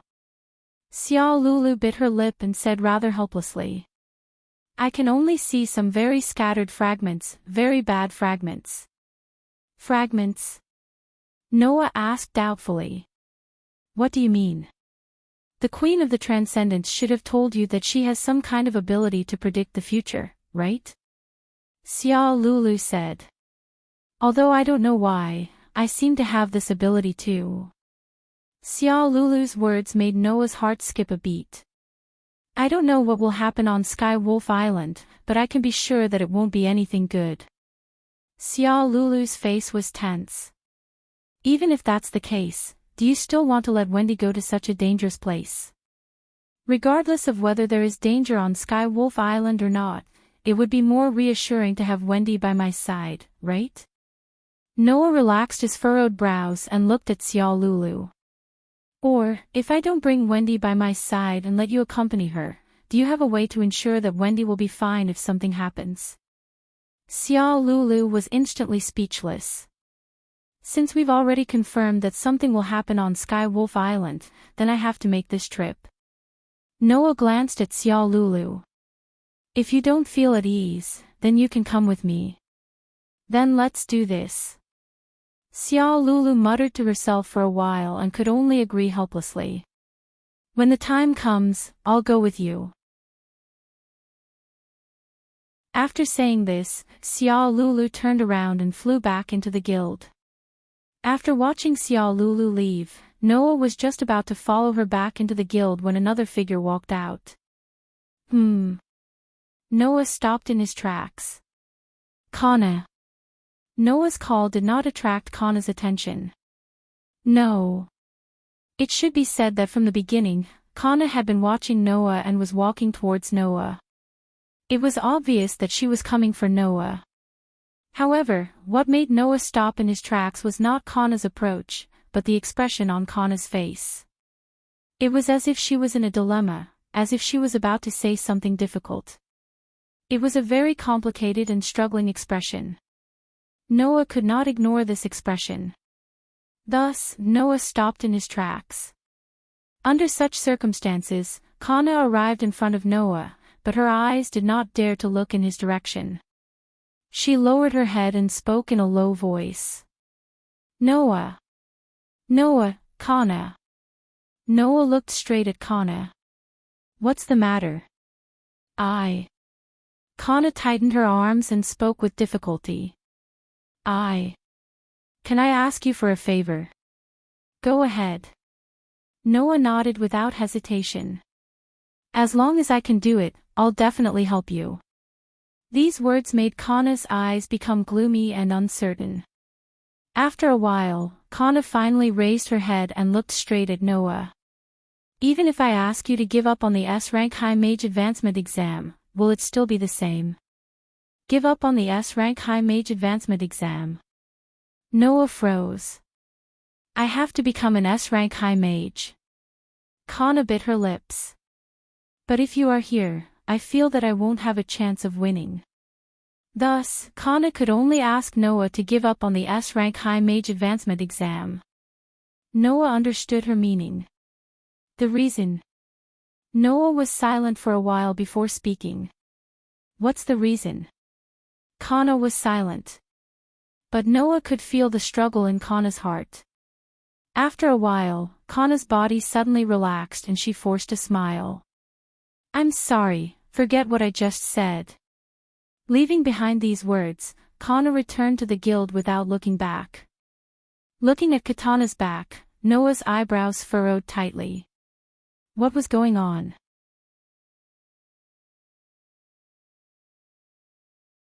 Chapter 11:17.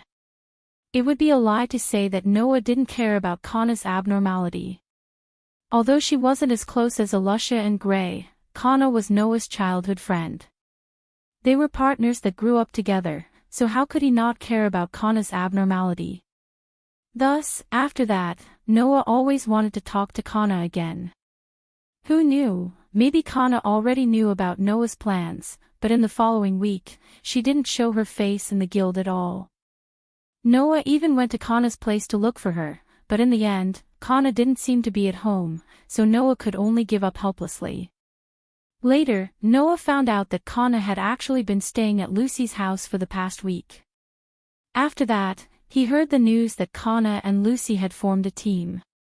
With no other choice, Noah could only give up and plan to take one step at a time. After all, other than Kanna's matter, Noah still had a lot of things to take care of. For example, after knowing that something big would definitely happen on Heavenly Wolf Island, Noah naturally had to do a lot of investigation and preparation. Another example was because almost all of the elites in Fairy Tail would leave the guild and head to Heavenly Wolf Island, causing Fairy Tail's defense to become unprecedentedly low. Noah also had to check Fairy Tail's defense system. In the past, in order to prevent Fairy Tail from being destroyed by others, Noah had carved many runes into the building materials when the guild was being rebuilt, forming an extremely complete rune magic defense system. This time, in order to be safe, Noah had spent a lot of money. He had spent all of the tens of millions that he had worked hard to earn to buy a large pile of magic crystals with the largest storage capacity. He gave them to Mikao and Wakaba for them to use when necessary. With such a large amount of magic crystals, even if the Fairy Tail's defensive system remained active, it would still be able to last for nearly 10 years. This way, even if something really happened, as long as Fairy Tail's high mages hid in the guild, their safety would be guaranteed. After doing all this, Noah was more or less relieved. Actually, the best way was to propose to Makarov to cancel the S-rank high mage advancement test. But what was the reason for canceling it? Because Noah's intuition told him that something big was about to happen? Because of Xia Lulu's incomplete foresight ability, she saw some incomplete fragments. Such a weak reason was definitely not enough for Makarov to cancel the guild's most important S-rank high mage advancement test. In addition, Noah believed that rather than cowering and deliberately hiding, it would solve the problem from the root. Thus, in the end, Noah didn't propose to cancel the S-rank high mage advancement test. Just like that, a week's time passed. On the boundless ocean, a ship was braving the wind and waves, sailing straight ahead. Walala. The sound of the waves was incessant. Oh. Oh. Oh. The cries of the seagulls seemed to have a rhythm that constantly reverberated in the air. The scorching sun sprinkled down from the horizon and shone on the slowly moving ship, causing the air to more or less distort. One could imagine how high the temperature was at this time. Because of the airflow, the temperature here was high all year round. Thus, if one wanted to go to Celestial Wolf Island, it was absolutely unavoidable that they would have to endure the high temperature here for a period of time. Because of this, on the entire deck, almost all of the candidates for the S-rank magic shooter promotion exam in Fairy Tail were wearing swimsuits, looking dispirited. It's so hot. Lysana complained as she stuck a frozen drink bottle to her face. Why is it still so hot here? In the past, Lysana had come to Celestial Wolf Island with Noah once. At that time, Lysana was extremely uncomfortable with the temperature here, let alone this was only her second time here. If even Lysana was like this, there was no need to talk about the rest. They all seemed to be exhausted, lying down, sitting up, lying down, and falling down. The scene was a mess. In such a high temperature, even Noah had taken off his shirt and was only wearing a pair of pants, causing Wendy and Rachel's cheeks to turn red. They frequently looked in Noah's direction, and couldn't be any more innocent. As for Lucy, she had long been unable to stand the sun. "Gray, can't you think of a way?" Lucy collapsed on the chair like a corpse, her skin covered in sweat. "Aren't you an ice magician? Are you an idiot?" Gray was also covered in sweat, lying on the chair as if he couldn't stand the heat, looking like he was about to die. There's still the most important test coming up. Who would use their precious mana in such a place? By the way, Gray had already taken off all his clothes and was lying there naked.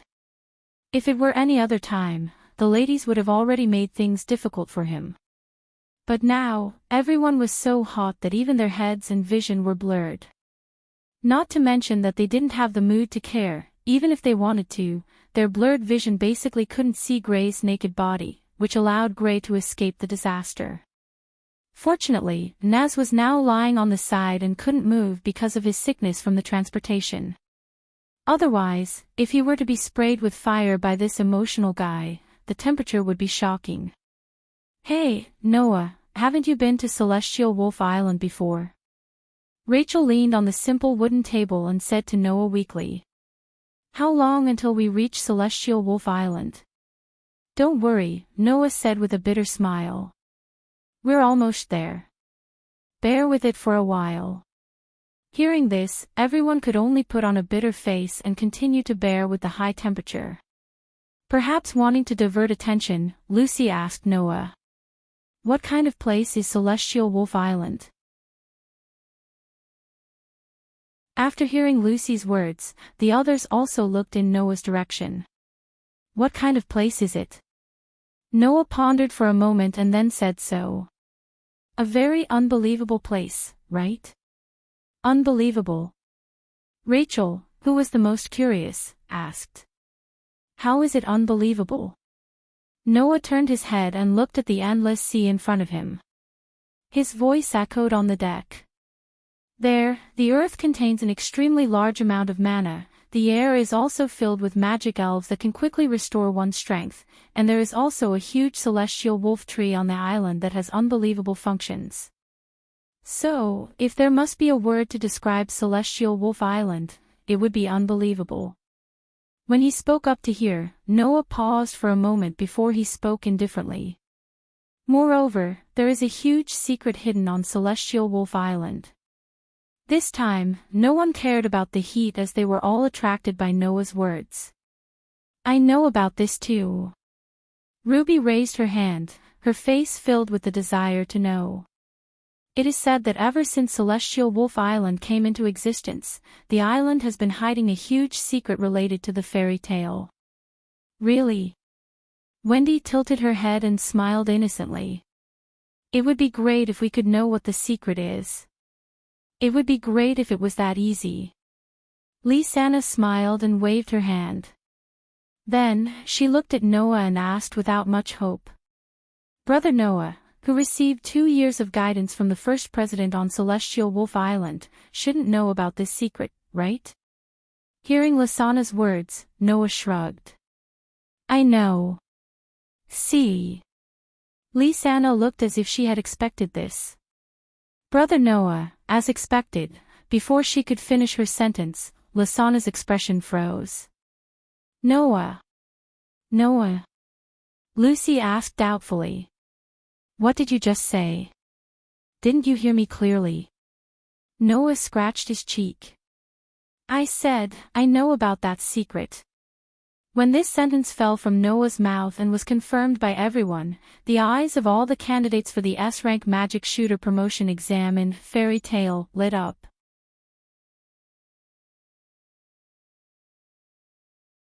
Chapter 11:18.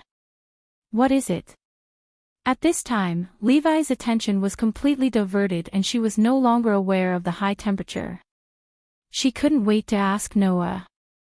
"What is the secret hidden on Celestial Wolf Island?" It wasn't just Levi. In addition to the seasick Naz, even the curiosity of Lisanna, Wendy, Lucy, Kana, Gray, Hubby, and Xiao Lulu was aroused by Noah. Gadjaloo, Julian, Fried, Elfman, and Lily, who had been sitting in the corner without saying anything, turned their gazes and looked straight in Noah's direction. Under the watchful eyes of the crowd, Noah remained silent for a while, as though he was considering what words he should use to describe the situation. After a while, he said, "You should all know about the 3 major spells of fairy tale, right?" Including Wendy and Summer Lulu, who had just joined fairy tale not long ago, all the sorcerers present nodded in agreement. As long as they were fairy tale's archmages, they would definitely know about the 3 major spells of fairy tale. After all, it was a legend that everyone in the magic world knew. Even others knew about this matter clearly. As a member of fairy tale, it was even more impossible for them not to know. The 3 super spells that were developed by the first president are superior to all ordinary spells. Until now, our guild has only inherited one of them. Noah looked around at everyone. Using the divine light to suppress the darkness, it can target everything that the caster considers to be the enemy and mentally destroy the opponent's super judgment magic, fairy law. Once this super magic is activated, even if the opponent is an entire guild, it can instantly annihilate them. Everyone secretly swallowed a mouthful of saliva. No one doubted this matter. At least, Naz, Gray, Lucy, Wendy, and the others who had seen the super reversal spell Nirvana firmly believed in this matter.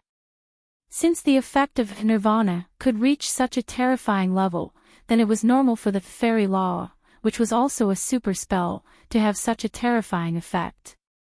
Although the others had not seen Nirvana, they had witnessed the power and threat of the super subspace spell Anima with their own eyes. As a super spell, no one doubted the power of the fairy law. While everyone had such thoughts in their hearts, Noah said so. However, the fairy law is only a trial spell after all. Among the 3 major spells of fairy tale, there is also the erase spell. In terms of lethality and destructive power, it is far above the fairy law. Erase spell. Lucy shrunk her neck a little timidly. It sounds very dangerous. Of course it's dangerous. Noah curled his lips and smiled. It can collect and condense the brilliance of the sun, moon, and stars, and turn it into a ruthless light that will not allow the enemy to survive. The super erase spell, Fairy Glitter, that can destroy all enemies. It can even collect the power of the stars. Do you think it's dangerous? Everyone secretly swallowed a mouthful of saliva again. Super erase spell. Gray propped himself up and looked at Noah. It can't be comparable to the Council's magic elven power, can it? Everyone suddenly looked at each other in dismay. Magic elven power. Held by the Council, it could gather magic of multiple attributes together and launch it using a satellite magic array. The power was enough to destroy a country's super spacetime destruction spell. Because of its terrifying destructive power, this super spacetime destruction spell could even become a strategic weapon. It was extremely terrifying. If the super erase spell, Fairy Glitter, could reach that level, then it would be really terrifying. In this regard, Noah could only shake his head. No matter what, it can't reach the level of a strategic weapon. After all, Fairy Glitter is not a destructive spell, but an erase spell. It doesn't have that much destructive power. Of course, its lethality is definitely not weak. If you were hit by that spell, even if you don't die, you would be crippled for life. Hearing this, everyone heaved a sigh of relief, but they were also secretly shocked. Even if its destructive power could not be compared to magic elven power, its lethality was still quite terrifying. Then, what does the huge secret hidden in Celestial Wolf Island have to do with this super erase spell, Fairy Glitter? Lucy hurriedly changed the topic and even joked. It can't be that such a terrifying spell is hidden on Celestial Wolf Island. Lucy's words made her companions around her smile knowingly. However, Noah looked at Lucy silently and did not say a word. Seeing this, everyone was silent. It can't be. Lucy's mouth twitched. That so-called secret, is it really the fairy glitter? You guessed right. Noah sighed and said seriously. The secret hidden on Celestial Wolf Island is the fairy glitter. That super erase spell is now hidden on Celestial Wolf Island.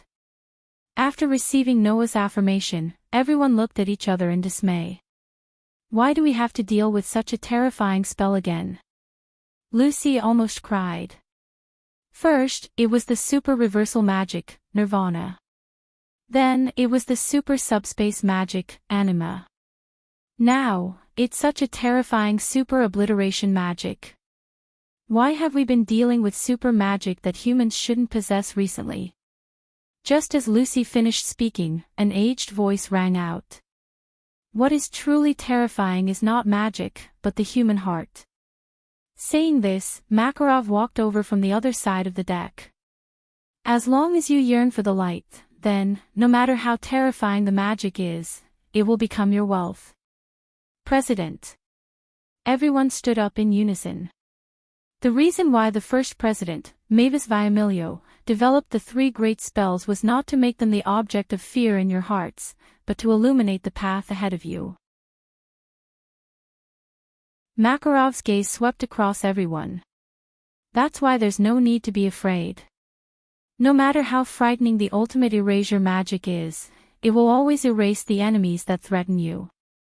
It's precisely in order to protect the guild and its companions from all sorts of enemies that the first generation created the three great ultimate spells.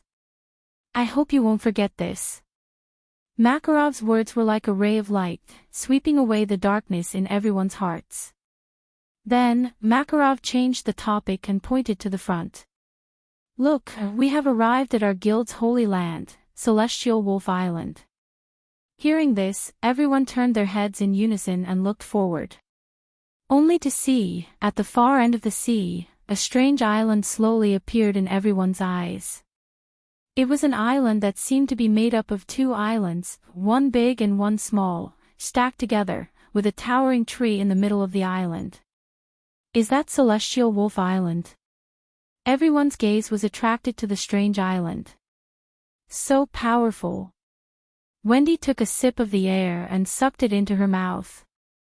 Even from such a distance, I can still feel the powerful magic in the air. You will be conducting the first stage of the S-rank magic shooter advancement exam on that island, Makarov said. Do you see the smoking area on the island? After Makarov mentioned it, everyone noticed. In one of the corners of Celestial Wolf Island, a wisp of green smoke was slowly rising. You will need to go there first. There are 7 paths that have been set up. Each group can only choose one path to advance, Makarov explained. And the 7 paths are like this.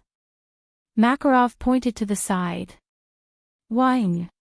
Accompanied by a trembling sound, a light screen gradually appeared beside Makarov.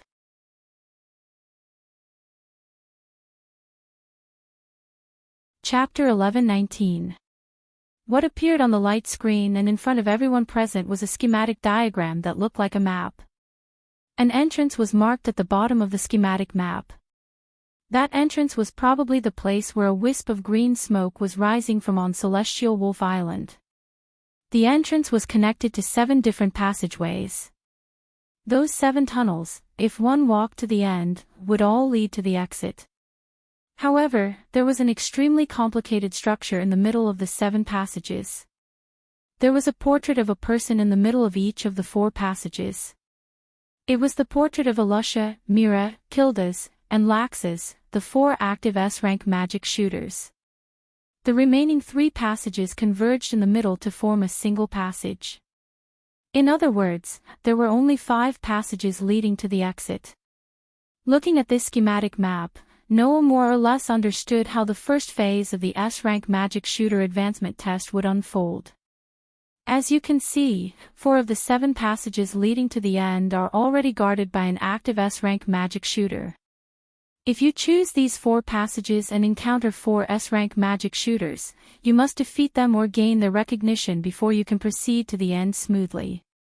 Under everyone's gaze, Makarov first pointed to the 4 passages with the portrait of the 4 S-rank magic shooters on the schematic map and explained. Then, he pointed to the other 3 passages that would eventually converge. And those who choose the other 3 passages that will eventually converge will meet on the way to the end. When you meet, that's when the experiment begins. I see. Grace seemed to understand a little. In other words, the teams that choose the 3 passages that will converge will have to engage in a free-for-all between the 3 groups, right? That's right. Makarov nodded. Only one group can pass through this passage. Therefore, no matter what method the 3 groups use, as long as they eliminate the other 2 groups, they can proceed to the end. As long as they can reach the end, they will be considered to have passed the first phase of the S-rank magic shooter advancement test. Makarov turned his gaze to the 7 groups on the deck. Only the teams that pass the first phase of the test can continue to participate in the later phases of the test and finally pass the S-rank magic shooter advancement test to obtain the qualifications to be promoted to an S-rank magic shooter. Understand? That one sentence made the members of the 7 teams grumble incessantly. Do you understand? How could they not understand such a clear explanation? But it was precisely because they understood that they knew how difficult it was to pass the first phase of the S-rank magic shooter advancement test. Of the 7 groups, 4 of them would encounter an active S-rank archmage. Only by defeating or gaining the recognition of an active S-rank magic shooter could they pass the first phase of the test. Defeating an S-rank magic shooter. Even if it was a group of 2, it was easier said than done to be able to join forces. Not to mention, the 4 active S-rank magic shooters were almost all powerhouses that surpassed the scope of an ordinary S-rank magic shooter. Kildas and Laxas even had the ability to challenge Makarov, who was one of the top 10 saint magicians. Defeating them. Except for Noah, it could be said that there was almost no hope for the rest. As for the other 3 groups, even if they did not encounter an active S-rank magic shooter, the difficulty of passing would not be less than challenging an S-rank magic shooter due to the fierce competition. After all, it was a battle royale between 3 groups. Therefore, the difficulty of passing through the 7 passages was almost the same. Of course, if they chose a passage that was guarded by an active S-rank magic shooter, they did not necessarily have to defeat the other party. As long as they could gain the other party's recognition, they could still pass. Therefore, if they were lucky, in the end, there would be nothing more than 4 groups of people who passed the recognition of the 4 S-rank magic shooters. In addition to the group that won in the battle royale, there would be a total of 5 groups that passed the first phase of the test. But if they were unlucky and the 4 S-rank magic shooters' passages were blocked, then it was possible that only one group would be left to pass the first phase of the test. In the end, if there is only one group left to pass the first phase of the test, then the S-rank magic shooter advancement test finalists of that group can directly pass the test. Makarov coughed dryly. In other words, the first phase of the test, in addition to testing your combat strength, also tests your luck. Combat strength and luck. Everyone nodded thoughtfully. Of course, more people fell into a deep sense of powerlessness. Is the so-called S-rank magic shooter advancement test so difficult? Lucy said to Kana somewhat helplessly. Let's not talk about the other 4 passages guarded by S-rank magic shooters. Even if we choose the other 3 passages, if we encounter Noah, we won't have any chance of winning, right? Don't say such discouraging words, Lucy. Kana's smile seemed somewhat forced. Didn't the president say so? In addition to combat strength, luck is also tested, right? There must be a way, right? There must be. You really have no ambition, Gadjalus said somewhat unyieldingly. No matter who we encounter, as long as I join forces with Lily, we will definitely pass. Lily crossed his arms and smiled slightly. Let me see how powerful the S-rank magic shooters of this guild are. Julian only hopes that we don't encounter Sir Noah. Julian almost cried. Otherwise, Zhu Bian should just give up. Don't give up so easily, Julian, Rebbe said, cheering him on. Even if we encounter Noah, there will definitely be a way. Fighting against an active S-rank archmage. Gray glanced at the channel marked with the avatars of 4 S-rank archmages and glanced at Fried. If we encounter Laxus, you can't go easy on him. Of course. Fried's expression didn't change at all. Let Laxus witness my growth. That way, won't Laxus be happy? A man. Elfman shouted, a large drop of cold sweat dripping down his forehead. A man is a man with good luck. I don't understand the meaning of this sentence. Lisanna sighed and then became happy. Elfman's face lit up, and she said, it seems that the person who will pass this year's S-rank magic shooter advancement test is most likely Big Brother Noah. Yes, yes. Wendy nodded and said happily to Noah. If it's Big Brother Noah, even if he encounters an active S-rank magic shooter, he definitely won't lose. Hearing that, Noah smiled and looked in the direction of Celestial Wolf Island, his eyes burning with fighting spirit. Seeing that, Makarov suddenly revealed a strange smile. Then, the first phase of the S-rank magic shooter advancement test begins now. Begin now. Everyone was stunned. Now? Weren't they still at sea? While everyone else was still in a daze, Noah laughed bitterly. So that's how it is. Is that so?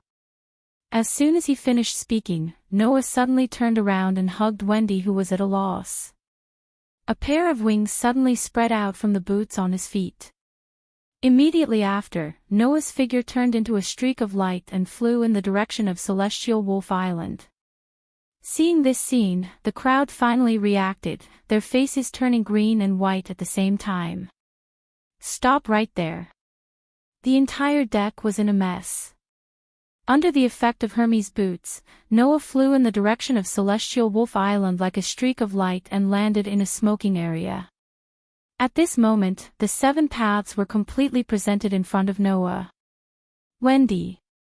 Noah put down Wendy in his arms and asked. Can you smell which path the 4 S-rank magic shooters are in? Hearing that, Wendy twitched the tip of her nose and shook her head. No, there are many strange smells mixed in the air. I can't even tell which smell belongs to Miss Alusha and Miss Mira. Sure enough, it's not that easy. Noah nodded without the slightest surprise. He glanced around the 7 tunnels, and in the next second, he fixed his gaze on one of them.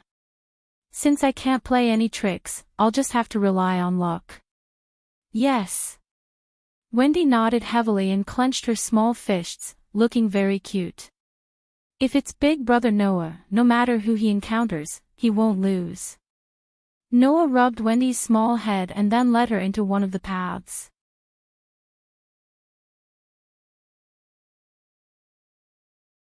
Chapter 11:20. In the dim passageway, specks of fluorescent light fluttered back and forth in the air like fireflies, illuminating some of the space. It looked somewhat beautiful. Wow, walking in such a passageway, Wendy couldn't help but exclaim. Her small hand seemed to want to catch those fireflies, but she also seemed to be a little scared. Her big watery eyes flickered with a beautiful expression. It's so beautiful here. During this important period of the S-rank magic shooter advancement exam, Wendy's performance of looking around was very relaxed. It made people think that Wendy actually didn't come here to train, but rather to travel. She was quite leisurely. If it were someone else, they might have reminded Wendy. However, Noah didn't stop Wendy and let her wander there happily. In any case, Noah and Wendy, one had a superb perception ability, while the other had an extremely powerful sense of smell. If someone intended to attack them, it would be impossible not to be discovered. In addition, Noah was skilled and daring, so he didn't dampen Wendy's spirits. While looking around and observing the terrain, Noah asked casually, "Oh right, why didn't Xiao Lulu come along?" "Xiao Lulu isn't our partner. Although the president agreed to let her come to Celestial Wolf Island, he forbade Xiao Lulu from following me," Wendy answered cleverly. "The president should be worried that Xiao Lulu will help me." In other words, Xiao Lulu is now with Grandpa. Noah nodded in understanding. "In that case, we don't have to worry about any accidents. However, for this S-rank magic shooter advancement exam, I heard that not only the 4 active S-rank magic shooters came to the island first, but also Brother Noah's brother's 2 personal guards." Wendy tilted her head. "Will Xiao Lulu be with them?" "It's possible." Noah curled his lips. Bikesro and Alba Jerlin should have set up a simple camp somewhere on Celestial Wolf Island. Xiao Lulu is very likely to have gone there. "Is that so?" Wendy said somewhat worriedly. "I hope Xiao Lulu can get along well with the 2 from Thor clan." In the midst of a rather leisurely conversation, Noah and Wendy walked along the passageway together. According to the current atmosphere, Noah and Wendy would continue to be leisurely until they encountered the enemy. Unfortunately, this leisurely atmosphere was soon replaced by another kind of atmosphere. It was a very heavy and depressing atmosphere. Noah and Wendy subconsciously slowed down their footsteps and turned their gazes to the front of the tunnel at the same time. The heavy and oppressive atmosphere was coming from the front. Big Brother Noah. Wendy's small face was tense, and some nervousness appeared in her eyes. "There's the smell of someone up ahead." "I guess so," Noah said indifferently. "It seems that we have chosen a channel guarded by an active S-rank sorcerer." Noah and Wendy were the first to arrive at Celestial Wolf Island among the 7 groups of candidates, and they were the first to choose the channel. If they had chosen a channel where 3 groups of candidates would engage in a chaotic battle, then as the first group to choose the channel, Noah and Wendy would have to wait for the other 2 groups to arrive. However, at this moment, there was already someone waiting at the front of the passageway. What did this mean? It meant that the other party had arrived at Celestial Wolf Island before the other 7 groups. Other than the S-rank sorcerer who had set off early, who else could it be? In fact, Noah had guessed correctly. As Noah and Wendy moved forward, the channel in front of them gradually opened up. Not long after, a rather vast open space appeared in front of the 2 of them. The 2 of them stopped at the same time. This was because, in the middle of the vast open space, a figure slowly raised his head under the illumination of the fluorescent light, revealing his full appearance. When the 3 pairs of eyes met, the expressions of the 3 people present were different. Wendy revealed a surprised expression. A helpless expression appeared on Noah's face. The other party revealed an unbridled expression. His expression was as if everything was going according to his wishes, faintly revealing a hint of joy. "Yo, I've been waiting for you for a long time." When he heard this voice that was as violent as before, but not as violent as before, Noah's expression became even more helpless. "I didn't expect that I would encounter a situation where I have to fight with you in the exam, Laxus." "Yes." Standing in the middle of the vast open space, the S-rank sorcerer blocking Noah's path was Laxus. After a few months, the 2 brothers confronted each other again. However, the situation was very different.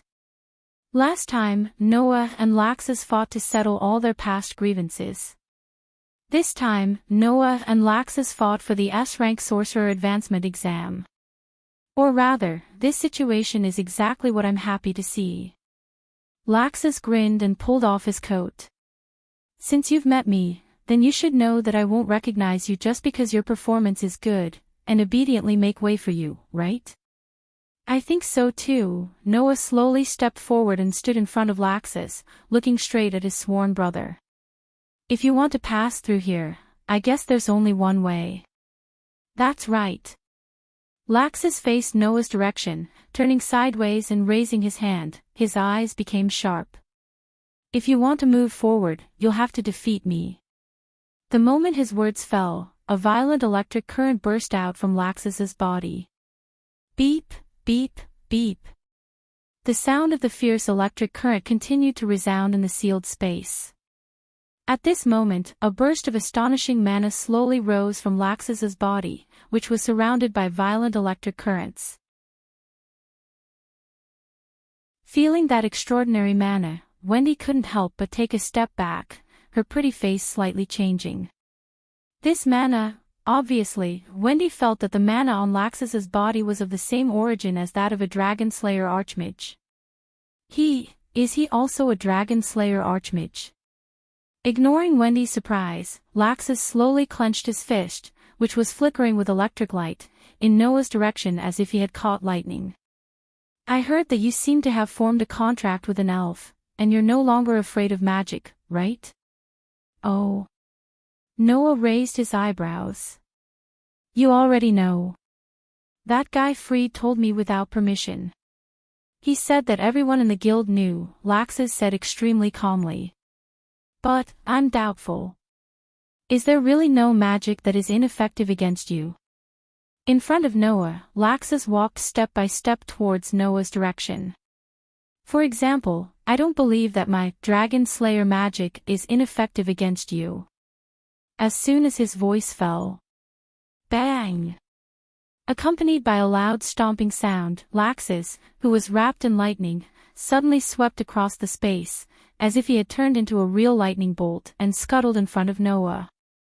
In the next moment, a fist that was filled with lightning and electric light burst out with an extremely terrifying momentum. Amidst the sound of lightning that made one's scalp numb, it exploded out. Bang! As if a bolt of lightning directly hit Noah's position, a burst of bright lightning exploded in Noah's position, covering Noah's entire body. Brother Noah! Wendy exclaimed aloud. However, Wendy's exclamation was completely covered by the intense electric shock sound. And at the place where the thick lightning was rioting, a figure emitting light smoke suddenly retreated from it. After the tip of his foot touched the ground a few times, he finally stabilized himself. Seeing that figure, Wendy breathed a sigh of relief. Noah, however, frowned and raised one hand. That hand, as if it had been roasted, emitted a thick burnt smell. It was unknown whether or not he saw this scene, but Laxus's voice reverberated from the center of the rioting lightning. Didn't this work? Saying such a sentence, Laxus, whose body was rippling with electricity, appeared from the lightning, the corner of his mouth slightly raised in a happy arc. Sure enough, the Dragon Slayer magic is effective against you. Laxus's magic was indeed effective against Noah. Noah's curse resistance was ineffective in front of the Dragon Slayer magic.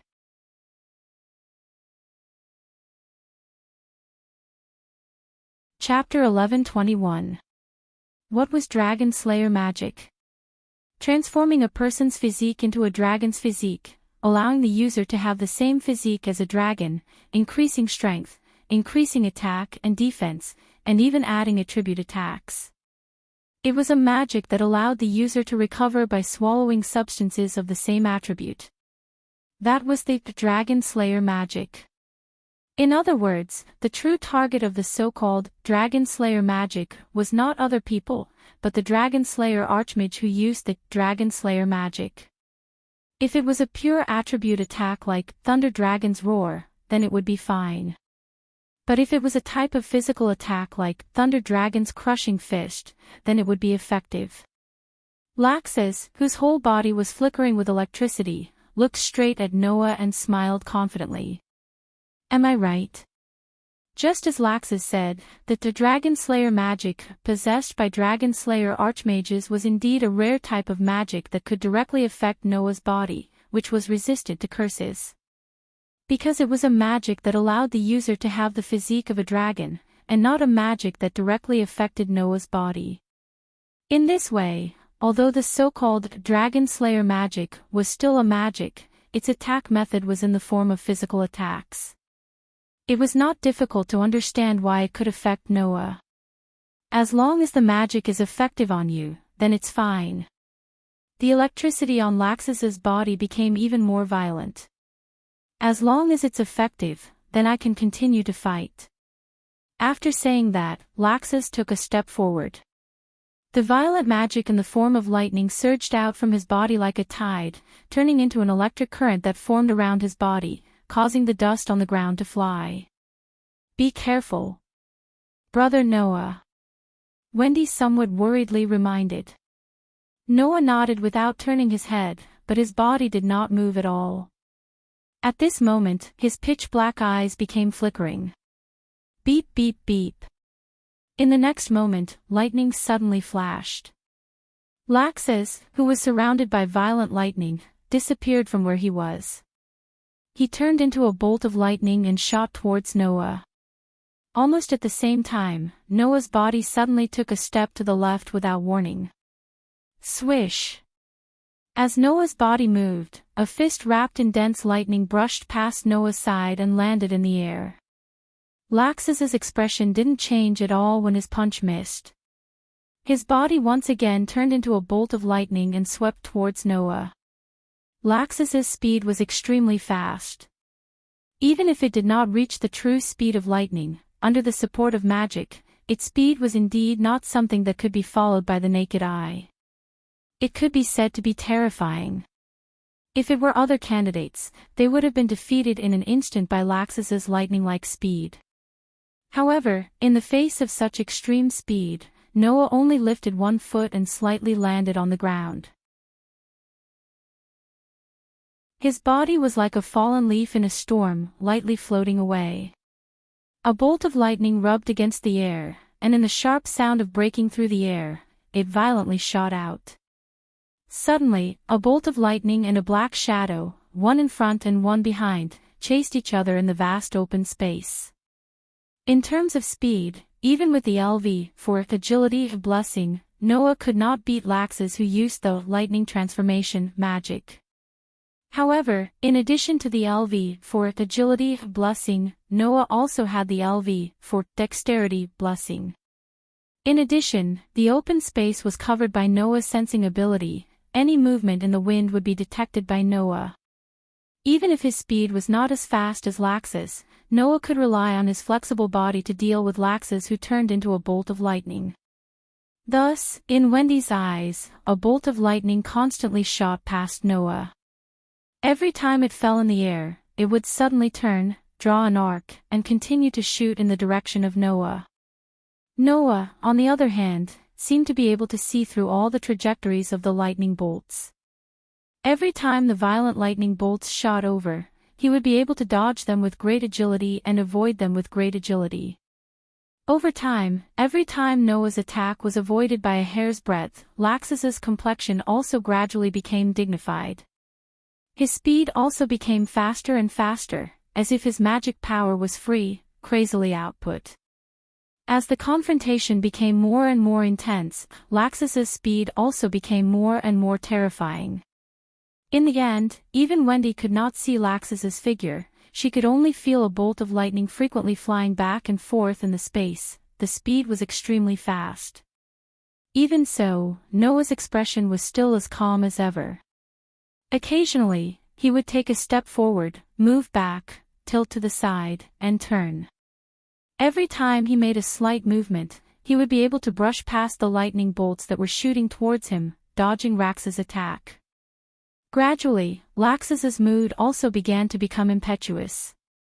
Indeed, Laxus saw the weakness of Noah's physique. He did not use the pure attribute attack of the Thunder Dragon's Roar, but had been using the strengthening Dragon Slayer magic to fight with Noah.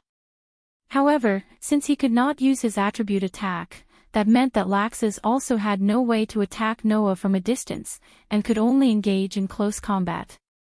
And Noah did not completely rely on his physique to fight. Even if the curse resistance was gone, Noah's strength was still there, and did not weaken in the slightest. Originally, Noah's strength was stronger than Laxus's. Now, Laxus's attack methods were limited, so it was natural that he could not do anything to Noah. If this continued, when Noah found an opportunity to counterattack, Laxus would definitely lose. Understanding this point, Laxus decisively squandered all his magic power. Beep beep beep. The unprecedentedly violent thunder and lightning soared up from Laxus's body, crazily rising, causing the hard ground to crack along the way, revealing the layer of soil underneath. Ha-yeah! Laxus suddenly shouted, his body shook, and his speed soared. In an instant, he flashed in front of Noah. Facing Noah head-on. Dragon Slayer Mystery. Laxus raised a fist, and the violent lightning all over his body gathered in it, causing the fist to look as if it had been struck by a bolt of lightning. Suddenly, an extremely large bolt of lightning swelled up. Thunder controlling thunder. Catching the huge thunderbolt that seemed to be able to destroy heaven and earth, Laxus clenched his fist so tightly that blue veins popped out on his arm. His face was extremely ferocious, and he mercilessly blasted in the direction of Noah, like the thunder god descending from the sky. Wherever the fist that caught the huge thunderbolt passed, the air was compressed into a chaotic flow, spreading out in all directions. The earth-shattering punch made Noah's hair flutter, revealing a pair of deep, dark eyes. Noah naturally knew that if he continued to fight, he would definitely be the one to win in the end. Noah also knew that Laxus could not possibly not understand this point. However, Noah did not expect that Laxus would actually be so decisive in making the last gamble. This was a blow that gathered all of Laxus's magic power. After using it, regardless of winning or losing, Laxus would not be able to continue fighting. Therefore, this was Laxus's last blow. In the face of this blow, Noah suddenly stopped, the corner of his mouth lifted, and his eyes that were illuminated by the terrifying thunderbolt burst out with unprecedented vigor. Buzz! At the next moment, Noah clenched one of his hands tightly, and his entire arm suddenly shook. Lines that looked like electric wires crawled on his arm. Impressively, it was the enhanced magic. With the blessing of LV for ability value, coupled with the strengthening of enhanced magic, to what extent would Noah's physical ability be strong? The answer was soon revealed. Bang! Like a bullet from the chamber, Noah rushed out, and faced the terrifying thunderbolt head-on. Annihilating blow. The vigorous vortex of air suddenly condensed on Noah's fist, covering Noah's fist. Then, under the dull sound of the explosion and Wendy's somewhat frightened gaze, the two fists that carried the vortex of air and the terrifying thunderbolt, heavily collided with each other. Bang! An earth-shattering roar burst out in the bottomless passage.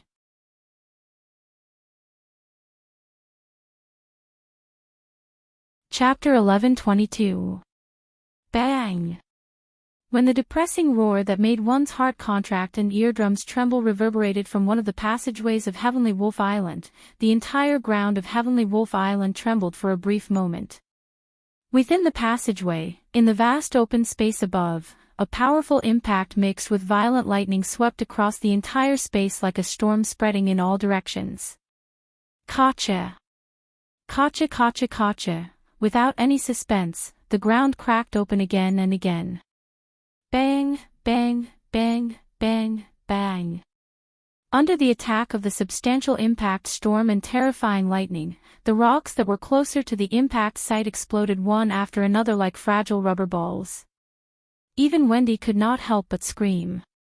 She raised her hand to block in front of her. It was as if she was going against the flow in a storm and would be blown away at any time. If it was not for the fact that she was some distance away from the center of the impact, her petite figure would have been blown away. In such a situation, the entire open space at the center of the impact seemed to have collapsed and caved in extremely cleanly. As a result, the entire ground began to tremble crazily. Bolts of lightning were like pythons as they slithered back and forth on the ground. Wherever they passed, the ground would crack open. Not long after, along the center of the impact, the entire ground was covered with cracks and electric currents that moved back and forth like a spider web. By the time everything calmed down, it was unknown how much time had passed before it happened. Feeling that the movement had gradually calmed down, Wendy raised her head with lingering fear and looked forward. Paw! Paw! Paw! Gravel rolled back and forth on the ground that was full of cracks and electric currents, making crisp sounds. A burst of thick sand and dust filled the space. In the thick sand and dust, two figures stood facing each other from afar. One of them was still standing tall and straight, his robe fluttering under the impact of the impact waves. He was not injured at all. The other was slightly bent over, his face covered with sweat, and he was constantly gasping for breath. One of his hands hung down weakly, and he seemed to be in a sorry state. The former was Noah. The latter was naturally Lax's. One of them had an expression as calm as an ancient well, and his posture was as calm as the wind and clouds, as if everything was normal. One of them was sweating profusely and panting heavily, cutting a sorry figure. It was clear at a glance who was strong and who was weak. However, Wendy noticed it. Although Noah was unscathed, one of his sleeves seemed to have been burned away, and his entire body was gone. Laxus's limp hand trembled. Drops of blood dripped from the tip of his fist, dyeing a small piece of the ground red. Noah's missing hand and Laxus's trembling and bleeding hand were both the hands that had launched the attack in the previous shocking collision. Clearly, the final result was still Noah's victory. "You've really grown into a monster." Staring at Noah in front of him, Laxus seemed to have given up on something. He relaxed his body and smiled weakly. "You didn't even use magic to block my strongest attack, and you didn't even get hurt." "That's not right, Laxus." Noah shook his head. "At the last moment, I used magic to strengthen my body. Otherwise, the result wouldn't be like this." "Is that so?" Only then did Laxus's expression soften. He calmed his breathing and turned his gaze to Noah. "But, in the battle just now, you didn't use your full strength, right?" Noah was silent. This was equivalent to admitting it. "Really?" Laxus closed his eyes and smacked his lips. "Losing to a younger brother, there's nothing more embarrassing than this." After saying this, Laxus turned around and picked up the coat that he threw on the ground. After putting it on, he slowly left. This action was undoubtedly Laxus admitting his defeat. In fact, although Laxus could continue to stand there, his magical power was almost depleted. Even if they continued to fight, the outcome of the battle would only be decided in a short moment, right? Since that was the case, he might as well just admit defeat. This was the current Laxus. If it was the previous Laxus, he definitely wouldn't be so straightforward. This man who was full of obsession could finally be so magnanimous like today. Looking at Laxus's back gradually moving away, Noah couldn't help but speak. "Are you planning to go back?" Laxus's footsteps paused slightly. Then, he returned to his original state as if nothing had happened. With his back facing Noah, he raised a hand. "I'll see you in the end." After finishing his words, Laxus disappeared at the end of the tunnel. Watching Laxus leave, Noah's face couldn't help but reveal a smile. "You've already lost, yet you're still acting cool. You're really not honest." Big brother Noah. Wendy ran towards Noah's direction, and when she ran to Noah, she was so excited that she started dancing. "Big brother Noah. You passed." "Yes." Noah patted Wendy's head. Wendy also stayed here and watched until the end. "You're really amazing." "No, no such thing." Wendy was a little embarrassed. I didn't help at all." Facing that Laxus, there aren't many people who can say that they can help. Noah chuckled. "Sooner or later, Wendy will become stronger." Wendy nodded heavily, and in her heart, she gradually began to think about becoming stronger. At this moment, the entire ground suddenly trembled for no reason. Wendy exclaimed in surprise. What? What's wrong? Noah frowned and looked in a direction. As far as Noah's eyes could see, he could only see the walls of the tunnel. However, Noah sensed an extremely shocking mana rising in that direction. This magic power. After feeling the aura of the magic power, Noah exclaimed in surprise. Kildas. Kildas. Wendy looked at Noah with some surprise. Does that mana belong to Kildas? It can't be wrong. Noah nodded affirmatively and thought about it. It seems that Kildas is a bit serious. Who on earth chose the route that Kildas was guarding? Ahaha. Wendy laughed dryly. Such amazing mana, I wonder who is unfortunate enough to face it. Noah nodded in agreement. Judging from Kilda's current level of magic power, even Rax's full power was not comparable to that of Kilda's, right? As expected of Fairy Tale, the strongest sorcerer on the surface. At least, in Noah's opinion, Kildas had really surpassed Makarov in all aspects. I hope that the guy who made Kildas serious can successfully get Kilda's approval. That was Noah's current thought. As for defeating Kildas, forget it. In the face of absolute power, no matter what method one used, it was unlikely that it would be effective. To those guild members who had not reached the level of an S-rank magic shooter, Kilda's strength was an absolutely insurmountable wall. Therefore, no matter what strategy one used, it was unlikely to work.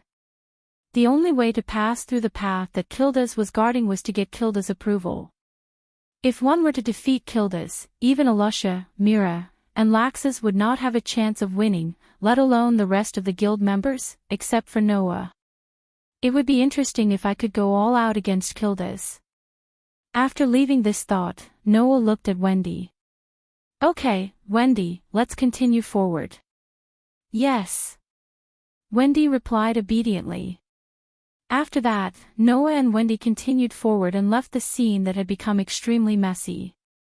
After walking in the passage for about 5 minutes, there was light in front of them, which told Noah and Wendy that they had reached the exit. When Noah and Wendy walked out of the passage, a giggling voice sounded. I knew that Big Brother Noah would be able to pass. Hearing this extremely familiar voice, Noah suddenly smiled. He raised his head and looked forward. He saw that there were already a few groups outside the exit.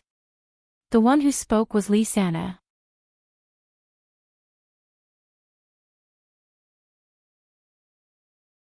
Chapter 11:23. When Noah walked out of the passage, there were already 3 teams present. Elfman and Lisanna's team. Julian and Lebby's team. And Karna and Lucy's team. All 3 groups smiled at Noah, who had just walked out of the passage. Sure enough, it's impossible for Noah to fail. Lucy said to Noah with a smile. I thought Noah met Miss Mira and deliberately admitted defeat. Yo, Noah. Lebby also waved at Noah with a smile on her face. We also passed. You're a man. Elfman gave Noah a thumbs up. Men should pass the first stage of the experiment. As for Julian and Karna, although they didn't greet Noah, it was obvious that they were very happy about passing the first stage of the experiment. The joy on their faces couldn't be hidden. Everyone. Wendy said in surprise. Has everyone passed? Not to mention Wendy, even Noah was more or less surprised. Regardless of which team won the final victory, among the 3 teams that passed the first stage of the experiment, 2 of them must have met an active S-rank Archmage. And since they were already here, it meant that 2 of the 3 teams had broken through the obstacles of the S-rank magic shooters to pass the first stage of the experiment. Which 2 teams had the ability to break through the S-rank Archmage's garrison? Noah, who was extremely curious, asked directly. What kind of passage did you choose? What kind of opponents did you meet? Hearing this, the team members who passed the first stage looked at each other and smiled. Then, the next report made Noah surprised again. We chose the passage of the chaotic battle. Lucy made a victory gesture to Noah. Along with us are Gadjaloo and Lily's teams, as well as Gray and Freed's teams. Wendy couldn't help but cover her mouth. In other words, Sister Lucy and Sister Kana had to defeat those two teams to clear the level. Rather than saying that we defeated them, it's better to say that we picked up a bargain. Karna laughed bitterly. Because we were the last to arrive at Celestial Wolf Island, the other passages had already been chosen. When we walked into the only remaining passage and arrived at the chaotic battlefield, the impatient Gray and Gadjaloo started fighting first. In the end, Gray, Gadjaloo, Freed, and Lily were all beaten black and blue, and even their mana was exhausted. Lucy laughed dryly. So, we picked up a little bargain. I see. Noah laughed, and then looked at Lysana and Elfman. Then, you met an active S-rank Archmage Garrison. It's not just an active S-rank Archmage, Karna said helplessly. We're met Sister Mira. Mira. Noah was slightly stunned, and then he was surprised. In other words, you defeated Mira before coming here. Looking at Noah's surprised expression, Lysana and Elfman exchanged glances. Back to 30 minutes ago. When Noah flew directly to Celestial Wolf Island with Wendy and chose a path, the others also arrived at Celestial Wolf Island one after another after a commotion and began to choose a path. In addition to Noah and Wendy, Naz and Gadjaloo, who teamed up with Habby and Lily respectively, also took advantage of the convenience of moving and arrived at Celestial Wolf Island first. After Naz and Gadjaloo's teams, Julian and Lebby's teams, and Gray and Freed's teams also landed on the island respectively. Lysana and Elfman arrived at Celestial Wolf Island one step ahead of Lucy and Karna, and chose one of the two remaining routes. However, the enemies waiting in front of the siblings made Lysana and Elfman experience what it meant to be shocked. Whoosh!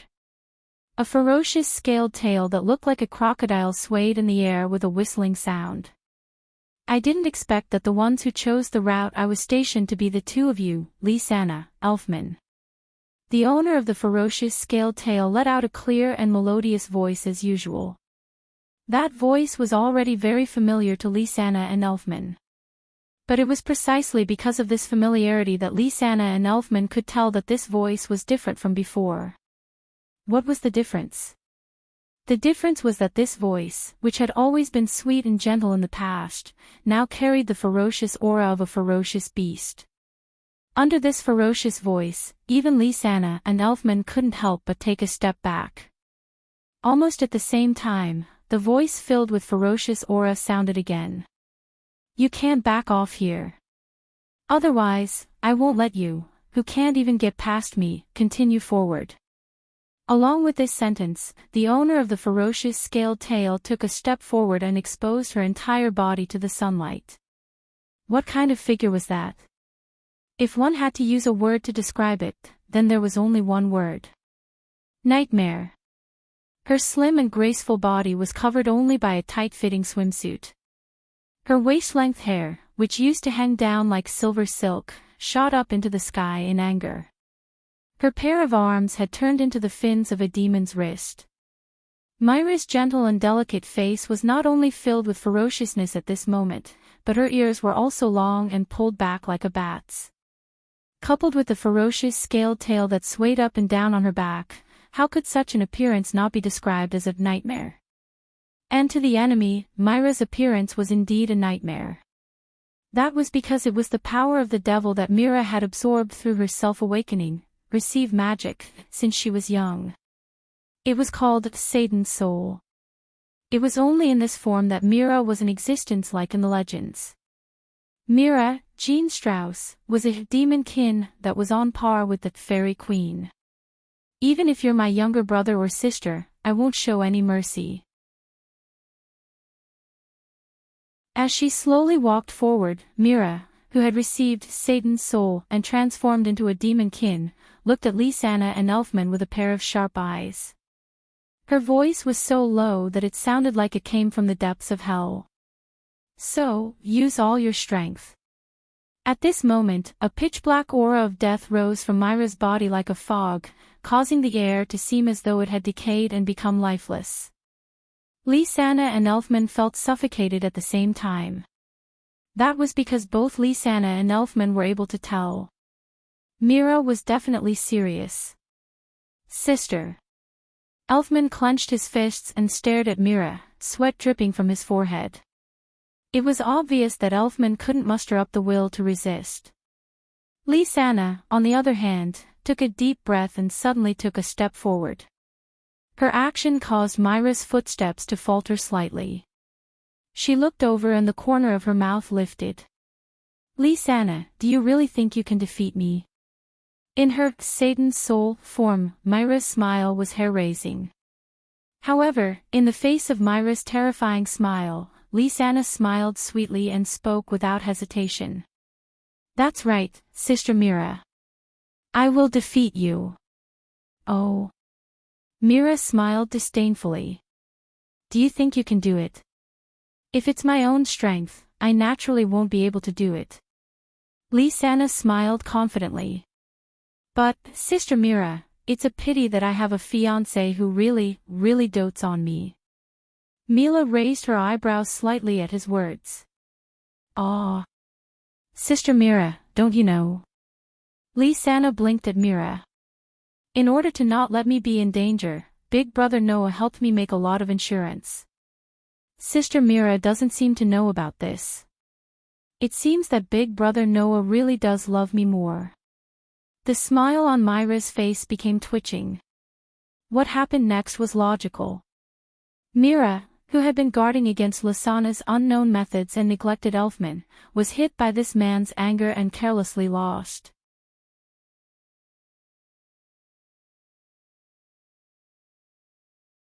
Chapter 11:24. After learning about how Lisanna and Elfman defeated Mira, Noah was completely speechless.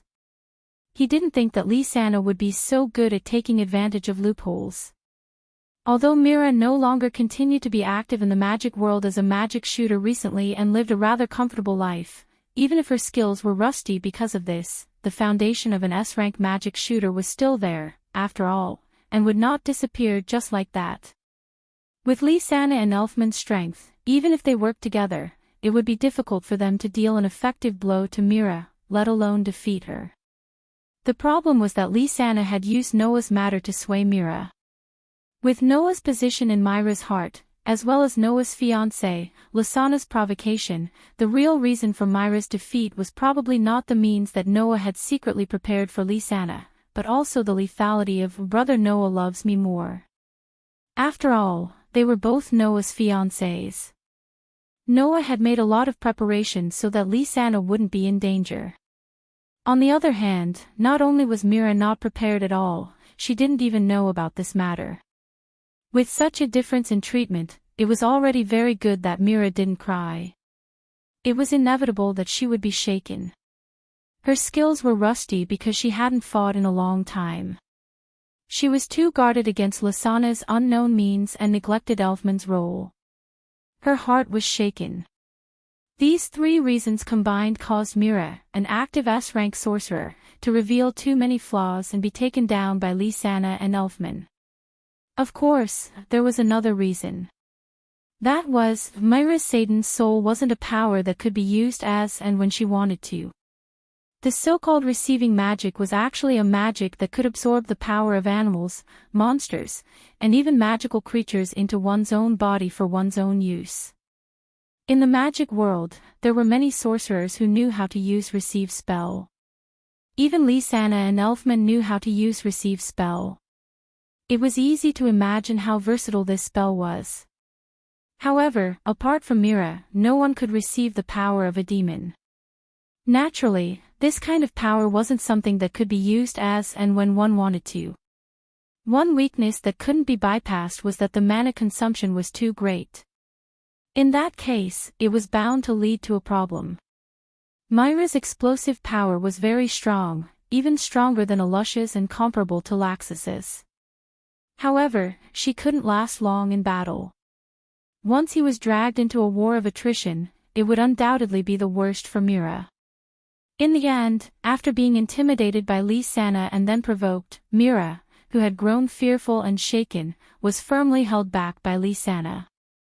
Then, Elfman seized the opportunity and took down Myra in one fell swoop. This was the reason why Myra lost. Not only Noah, but even the rest of the people could more or less see the reason behind it. For a moment, they were speechless. Wait. Only then did Noah react. He stared blankly at her. Since when did I hide from Myra and prepare for you to guard against danger? Like Myra, she was no longer active in the magic world as a sorcerer. Instead, she was a full-time assistant and waitress in the guild. Her life was very comfortable. How could there be any danger in such a life? Moreover, before returning to this world, Noah really didn't have many tricks up his sleeve. Naturally, he didn't prepare anything for Lysana to guard against danger. If he did, Noah definitely wouldn't treat Myra differently and neglect her. This was the only thing that Noah was absolutely certain of. Noah loved Myra and Lysana equally. There was never a saying of who he loved more. She should know this better than anyone else, right? Thus, she smiled slyly.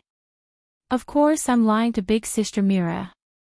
If Big Brother Noah really prepared such an important thing for me, how could I not tell Big Sister Myra immediately? Hearing this, the corners of Noah's eyes began to twitch. Oh. Lucy laughed out loud. Noah, you're in trouble this time. Not to mention Lucy, even Lebby, Kana, and even Julian were snickering. Wasn't that right? Undoubtedly, there was no difference in treatment. Now that Lysana had cheated him, Noah could already imagine how aggrieved Myra would be when they met again. Noah really didn't feel good. When Noah's expression darkened, Wendy hurriedly changed the topic as if to smooth things over. Then, which S-rank sorcerer did Big Sister Ruby and Big Sister Julian meet this time? Hearing this, Lebby and Julian seemed to recall the terrifying opponent they had encountered in the first phase of the experiment. Their faces darkened, and even turned green. However, at the same time, a look of relief appeared on their faces. Time once again returned to 30 minutes ago. Lysana and Elfman were the second-last team to arrive at Celestial Wolf Island. As for Lebby and Julian, they were the fourth group to arrive at Heavenly Wolf Island after Noah and Wendy, Naz and Habby, and Gadjaloo and Lily. However, Lebby and Julian, who had chosen the route before Lysana and Elfman, were much slower than Lysana and Elfman's team. The reason was naturally because they met the most merciless obstacle. Boom! Accompanied by the sound of an explosion, a shocking shock wave suddenly spread out in all directions in the vast tunnel. Ah! Under the shocking impact, Lebby and Julian were both sent flying. Like kites with their strings cut, they smashed into the walls on both sides of the tunnel. Then, they slowly slid down, their faces contorted in pain. It's a lie, right? Julian, who was lying on the ground, muttered in disbelief. Julian. He didn't even have the strength to fight back. Once upon a time, Julian was also an S-rank sorcerer in Phantom Lord. Although every guild's S-rank sorcerer had a different level of strength due to the difficulty of promotion, the Phantom Lord was once the #1 guild in the Kingdom of Fiore alongside Fairy Tail. Even if the promotion difficulty of the S-rank sorcerer in the guild was lower than that of Fairy Tail, it wouldn't be much lower. At the very least, that was what Julian thought. That was why Julian, who had once been an S-rank high mage in another guild, thought that even if he wasn't a match for an active S-rank high mage, he would at least be able to put up a fight. Now, this idea was completely destroyed by the Queen of the Fairies. What's wrong? With an awe-inspiring voice, Alyssa walked out of the shadows in front of him with heavy footsteps of her steel boots hitting the ground. Is it over just like that? Both Lebby and Julian raised their heads with difficulty and looked forward. At that moment, Alyssa was wearing a set of armor. It was a set of green armor with fins, just like a mermaid's. The ears had also turned into fins. Wearing this set of armor, Alyssa held a light green sword in her hand and had a stern expression on her face. If you can't even handle this, then don't even think about becoming an S-rank sorcerer. Hearing this, Julian bit his lips and forced himself to stand up, still in pain. Wait, Julian. Julian. Levi also struggled to stand up, but she still tried to persuade him. That's the Sea King's armor, which can increase your resistance to water magic and nullify water magic attacks. If you use water magic, even if you force yourself to attack, you won't be able to defeat Alyssa. Then what should we do? Julian helplessly asked Lebby for help. Julibian only knows water elemental magic. Lebby was also at her wit's end. But inadvertently, Lebby touched a red string in front of her. She paused for a moment, then an idea flashed through her mind. Aren't you going to continue attacking? Alyssia's merciless whipping was getting closer and closer. If that's the case, then I'll do it. Just as Alyssa was about to rush forward, Lebby suddenly shouted, "Hey! I have something very important to tell you."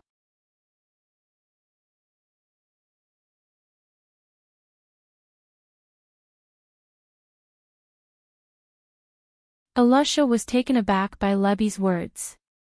Then, she finally understood what Lebby meant and spoke in a tone full of uncertainty. You mean Noah? After saying that, Alyssa did not give Leia a chance to reply. Impossible. Noah isn't that kind of person. How do you know that Noah isn't that kind of person? Lebby bowed deeply to Noah in her heart and apologized. Then, she said with some indignation in her voice. If Noah isn't that kind of person, why would he be engaged to both Mira and Lysana at the same time? That's because Mira and Lysana are both in love with Noah. Noah also responded to their feelings. That's the result. Alyssa said righteously. I'm sure that Noah is absolutely sincere to Mira and Lysana. We grew up together, and I can see that. Leia, I won't allow you to slander your companions like that. Indeed, both Mira and Lysana are in love with Noah. I don't suspect that Noah's feelings for Mira and Lysana are fake, Leia said. But, if Noah can like both Mira and Lysana at the same time, it's not impossible for him to like the other girls in the guild, right? That's true. Alyssa frowned. But, ever since he got engaged to Mira and Lysana, Noah hasn't shown any signs of being a playboy. That's where you're wrong, Alyssa. Lebby's expression suddenly turned sad and distressed. It was as if she wouldn't give up until she said something shocking. Actually, not only did Noah propose to Mira and Lysana, he also secretly proposed to me. Wah. Alyssia's expression froze. Not to mention Alyssa, even Julian's eyes widened as he stared at Lebby in disbelief, causing Lebby's face to turn red. Of course, this time, she was blushing for real. I know you don't believe me. She suppressed her shyness and pretended to be indignant as she spoke to Alyssa.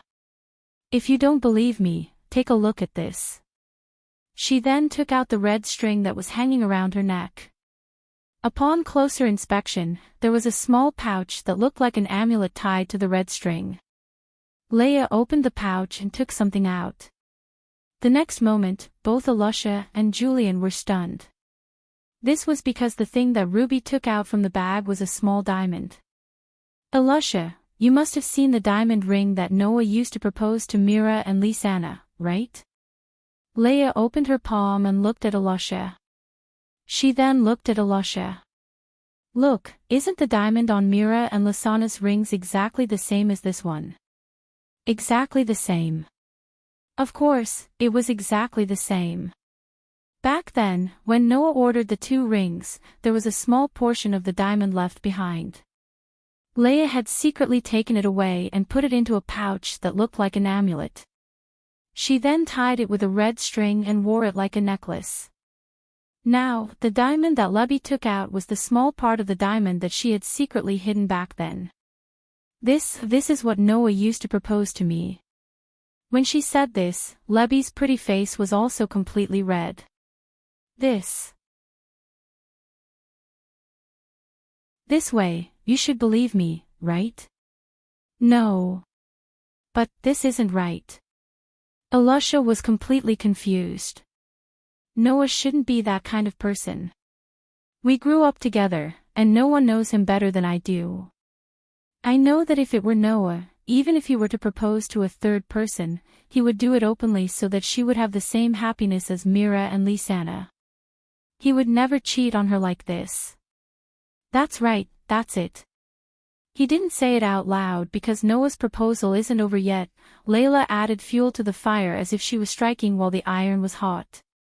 Let me tell you a secret, Alusha. Noah actually prepared a ring to propose to you. To me.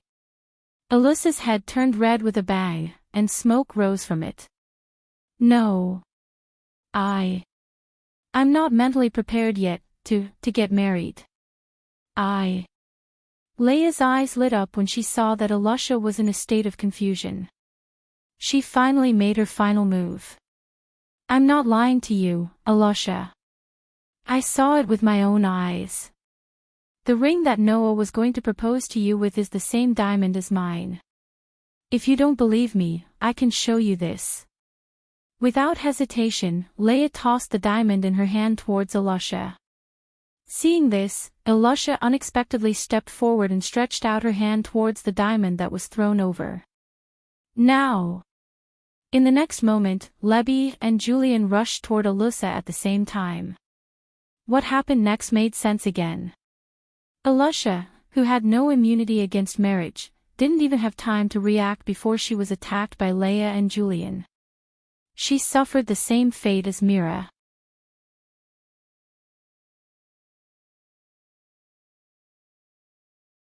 Chapter 11:26. When he recalled the process of defeating Alusha, Julian smiled sheepishly, while Rebby's face turned slightly red. She couldn't help but secretly grip the amulet hidden in her clothes.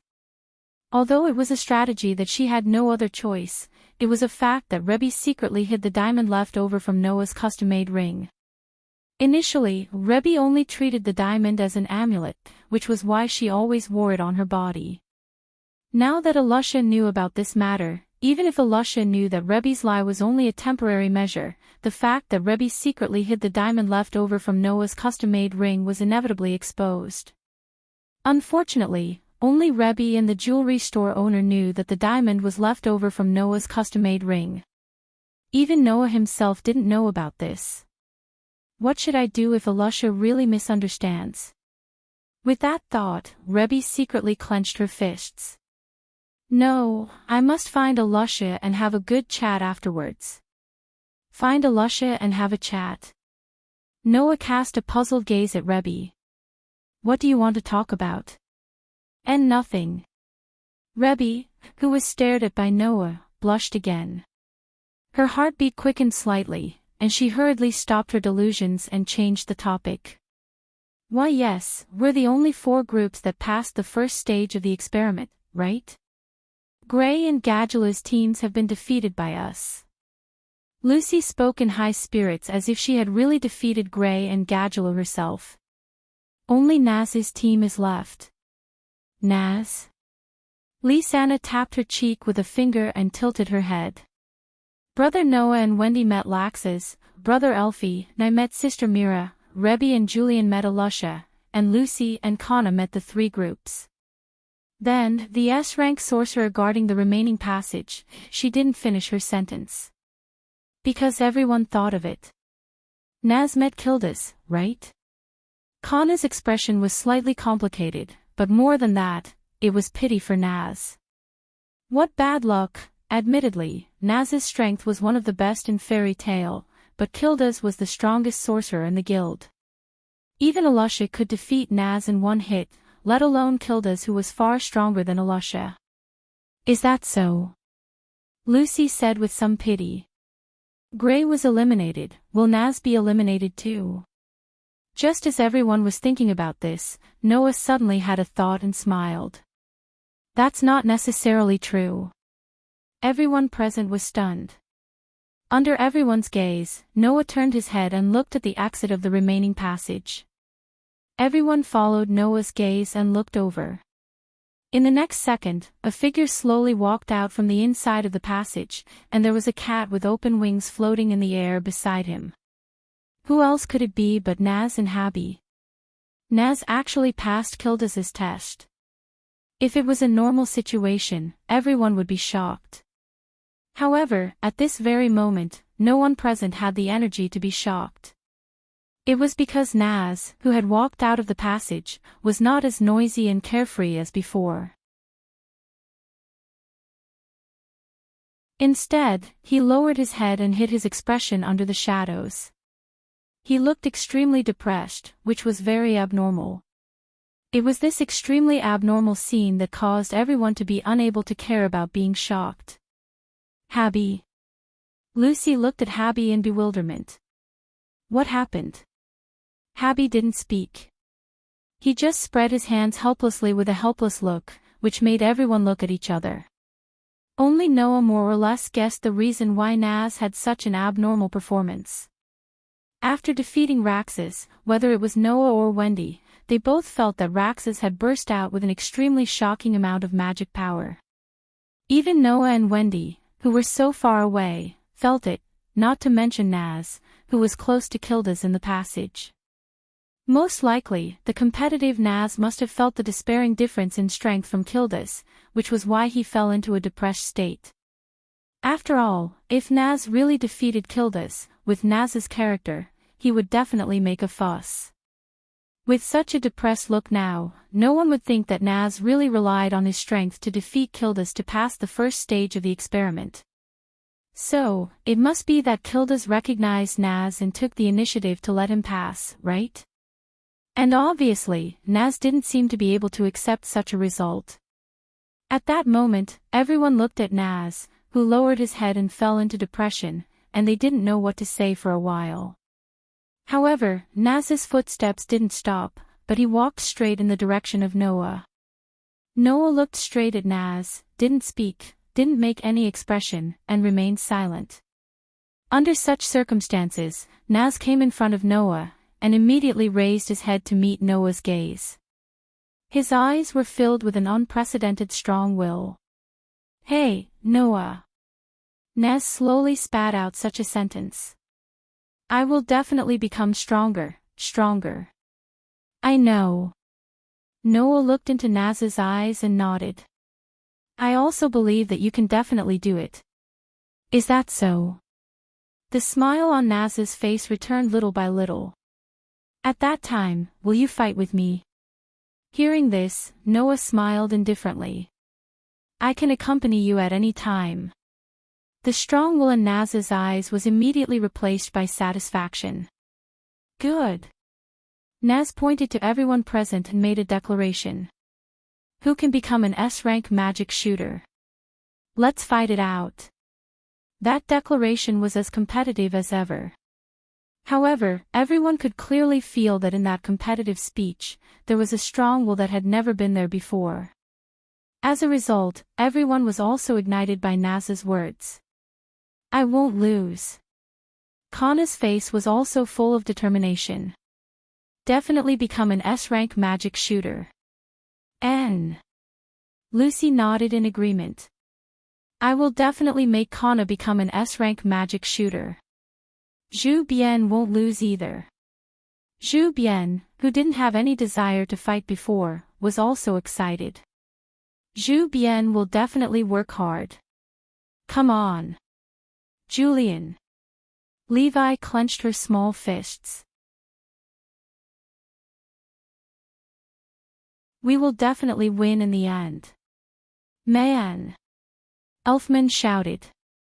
The one who wins in the end is a real man. Although I'm very supportive of Brother Noah, I won't admit defeat so easily. Lysana smiled sweetly. At least, except for Big Brother Noah, I will definitely not lose to anyone. I will work hard too. Wendy quickly expressed her opinion. I will definitely work hard to help Big Brother Noah. Noah didn't say anything. He just patted Wendy's head and looked at Naz. Although the smile on his face wasn't very confident, it revealed a strong courage. Hee hee. Naz grinned and laughed. Very good, I'm burning. Love. Hubby was so excited that he flew around in the air. Looking at the scene that was completely ignited by Naz's will, Noah's heart was filled with all kinds of emotions. Such charisma, as expected of a dragon's child. At this moment, another voice suddenly cut in. It's best if you can have confidence. Hearing this voice, everyone turned their heads and looked at the source of the voice. There, Makarov walked over step by step, looked around at everyone, and nodded. There are actually so many teams that passed the first stage of the experiment. Wasn't that right? 7 routes, 3 of them would intersect and only one team could be determined. The other 4 routes were all guarded by S-rank magic shooters. If something went wrong, it could really lead to only one team being able to pass the first stage of the experiment. Now, all 4 S-rank magic shooters had been broken through. Even if the rest didn't break through directly except for Noah, it was still surprising. Then, let's begin the second stage of the experiment. Makarov directly announced. Next, you must find the mausoleum of the first president, Mavis Viamilio. The time limit is 6 hours. If you don't reach the destination in 6 hours, the team will be eliminated. Understood? Yes. Everyone nodded in response.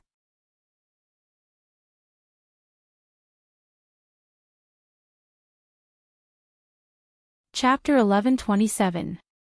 In one of the corners of Celestial Wolf Island, there was a temporary camp. It was made up of several tents, and it looked like a campsite used for camping. At this time, in one of the tents in the camp, Gray, Gadjaloo, Freed, and Lily were lying on top of it. They had bruises all over their bodies, and they were rubbing them while groaning in pain. It hurts. Gray rubbed his almost disfigured face and looked at Gadjaloo with a ferocious gaze. You bastard, aren't you being too heavy-handed? What does it have to do with me? Gadjaloo said with his nose in the air. You're too weak. I didn't even have time to use my strength. What did you say? Gray was furious. Just as he was about to get up, he lay down again because he pulled his wound. Hee hee. Gadjaloo just wanted to mock him, but he also pulled his wound, causing him to howl in pain. Looking at Gray and Gadjaloo, who still insisted on quarreling even in their injured state, Freed and Lily, who were also lying on the side, were quite speechless. But there was nothing they could do about it. The gap in strength between these 4 people was not very big. If they were to fight, it would only end in a situation where both sides would suffer great losses. Of course, if there was a winner, then presumably, even if they were seriously injured, Gray and Gadjaloo wouldn't be so hot-tempered, right? The problem was that not only did the team of Gray and Gadjaloo not have a winner, but Lucy and Kana also took advantage of the situation and eliminated both Gray and Gadjaloo. That was the reason why these 2 people were so noisy. Like Gray and Gadjaloo, Freed and Lily were also injured in the fight, and now they were lying here. But compared to Gray and Gadjaloo, who were making a ruckus after being picked up, Freed and Lily weren't that unwilling. If one had to say what kind of emotion he would have after this result, it would only be regret. I already knew beforehand that there would be people from Group 3 joining the chaotic battle. In the end, I still made the mistake of being a fisherman benefiting from the fight between the Sandpiper and the Clam, Freed side.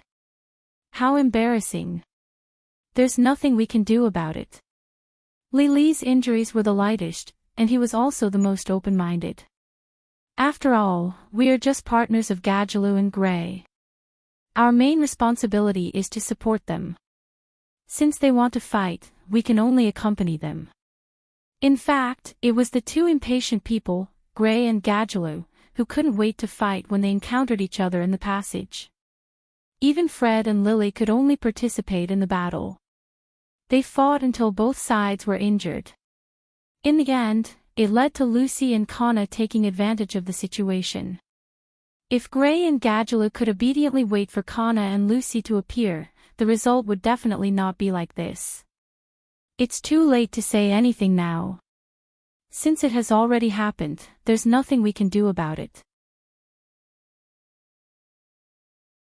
Fred seemed to have gotten over it, but then he frowned again and looked in a direction. But what's going on with them? Hearing this, Lily also looked over, and then revealed a look of confusion. He saw that at a wooden table outside the tent, Alusha and Mira were sitting there with their heads lowered, falling into a state of extreme depression. Alusha's expression alternated between green and red. I didn't expect that I would actually fall for such an obvious trick, but there's nothing I can do about it. It's a sacred marriage. Besides, it's not like I haven't thought about getting married, not to mention that the other party is Noah. Obviously, Alusha's expression turned green because she regretted it, and her expression turned red because she was still immersed in the delusion of marriage. As for Mira, not only was she completely depressed, but she also seemed to be unwilling to believe the truth as she kept muttering. Noah really does love Lisanna a little more, a little more, a little more. It seemed that those words had really ruthlessly stabbed Myra's heart, causing her to bleed non-stop. Just like that, the two strongest female sorcerers in the Fiori Kingdom's #1 guild, Fairy Tale, were completely immersed in their own world, and their backs were dim. Seeing this scene, Fred and Lily could only look at each other. After a while, Lily lamented. There are indeed many weirdos in this guild. You can't say that, Fred said in a serious tone. Maybe Alusha and Mira really have something on their minds, and as companions, we should go and care for them. Is that so? Lily frowned. But my intuition tells me that it's better not to get close to Alusha and Mira now. Just as he finished speaking, a voice of agreement sounded. I feel the same. The one who said this was Bikesro, who had just picked some wild vegetables from the forest. Alusha and Mira are very dangerous right now, and I don't want my babies to be hurt.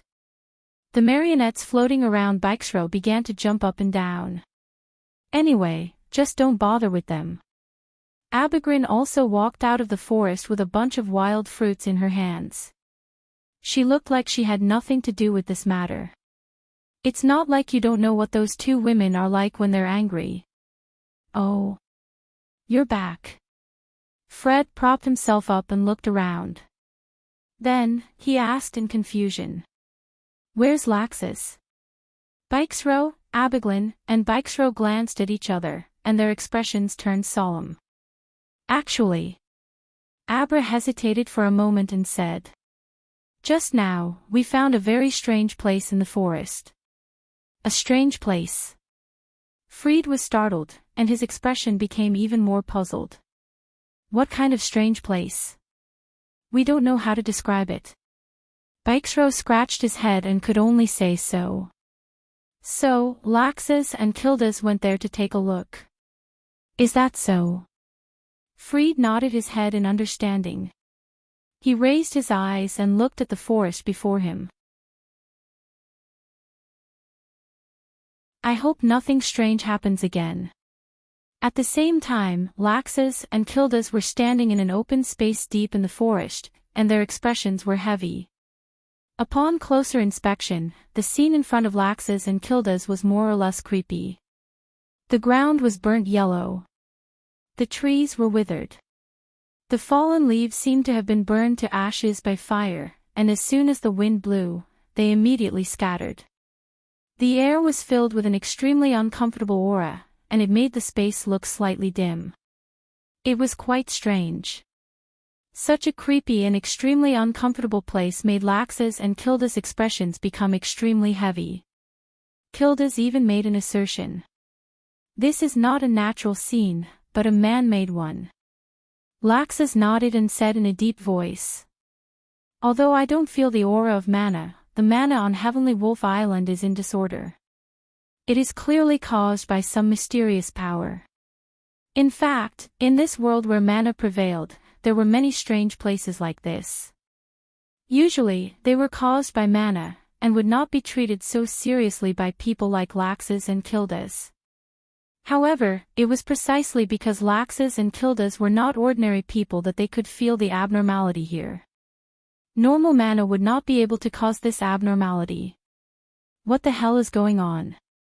In another corner of the forest on Heavenly Wolf Island, Noah, who was heading towards Mavis' mausoleum, suddenly stopped and turned his head, looking into the distance. Big brother Noah? Wendy asked in confusion. What's wrong? Noah did not reply. He only looked in that direction, and there was a slight fluctuation in his eyes. The uneasiness that he felt not long ago rose in Noah's heart again. Noah did not know.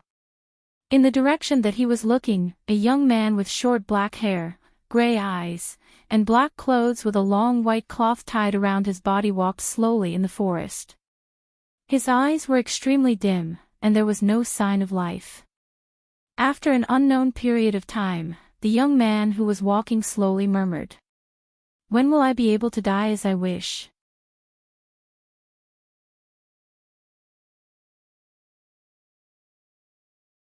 Chapter 11:28. Just as Celestial Wolf Island began to undergo some changes due to a small anomaly, a magic airship was slowly traveling in the sky far away from Celestial Wolf Island. If Noah were here, he would definitely recognize this magic airship. Because not long ago, this magic airship had openly barged in front of Noah and even almost barged into Magnolia. Inside such a magic airship, there was a vast hall.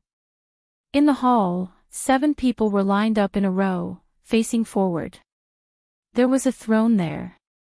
A person sat on the throne. He was an old man wearing pitch-black armor with an eye patch over his right eye. His face and eyes were extremely fierce.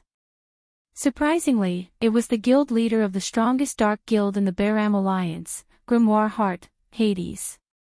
As for the 7 people standing in a row in front of Hades, they were the 7 members of the Grimoire Heart, a group that no one in the underworld didn't know about.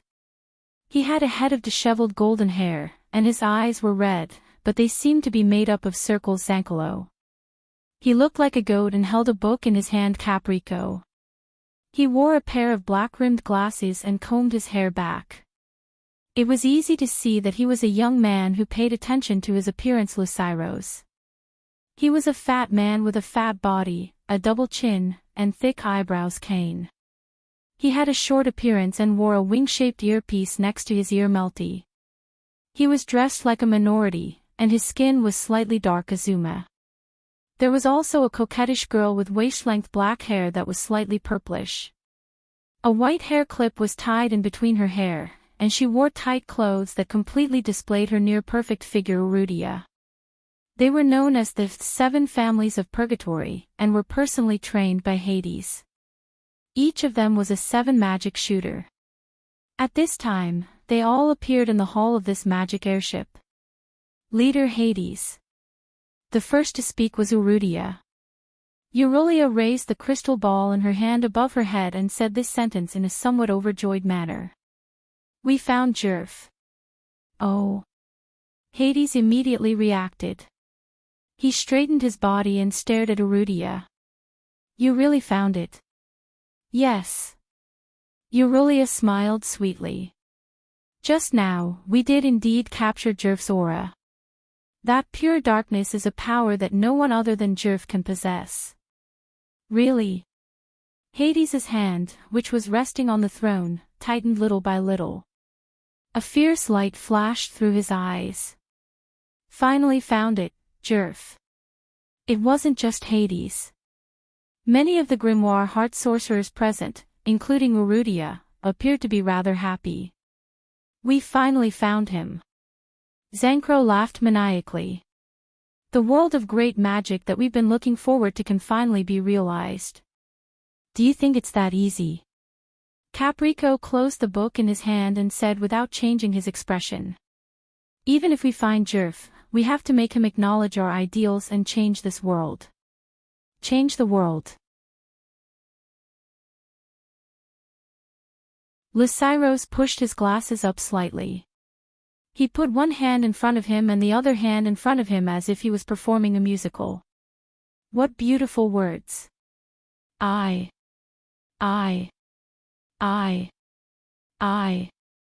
Cain was trembling all over. His fat body even began to sweat. I think so too, Melty interrupted Cain's speech and said expressionlessly. That's what Cain wants to say. It doesn't matter to me. Azuma's resolute face was expressionless, but his eyes were bright. As long as there's someone powerful who can satisfy me, that's enough.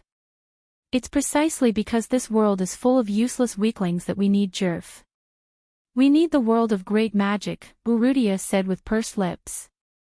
Only a world with sorcerers who can use magic and no ordinary people who don't have power can give birth to someone powerful who can satisfy you, right? Most importantly, in the world of great magic, there's the demonic abyss that we're searching for. Hades narrowed his eyes. That's our goal.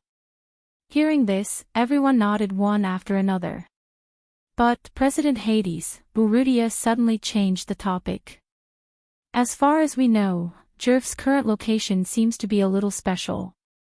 It would be strange if the location of the most vicious black sorcerer in history wasn't special. Hades wasn't surprised at all. Where is Jerf now? It's also a special place for the president, Eurulia said calmly. Jerf's current location is the Holy Land of Fairy Tale, Celestial Wolf Island. Celestial Wolf Island. Hades raised his eyes slightly. I see. It's indeed a very special place. I've heard that Fairy Tale is currently conducting the S-rank magic shooter advancement test on Heavenly Wolf Island. All the elites of the guild are gathered on the island. Urudia's voice suddenly lowered, and her eyes became gloomy. That person is there as well. Hearing this, the atmosphere in the hull of the airship became heavy. Everyone present knew who the person Urudia was talking about was. Not long ago, that person fought to a draw with Hades, whom the 7 families of purgatory worshipped as a god. Even Hades couldn't do anything to that person. When this matter was first known, almost no one here was willing to believe it.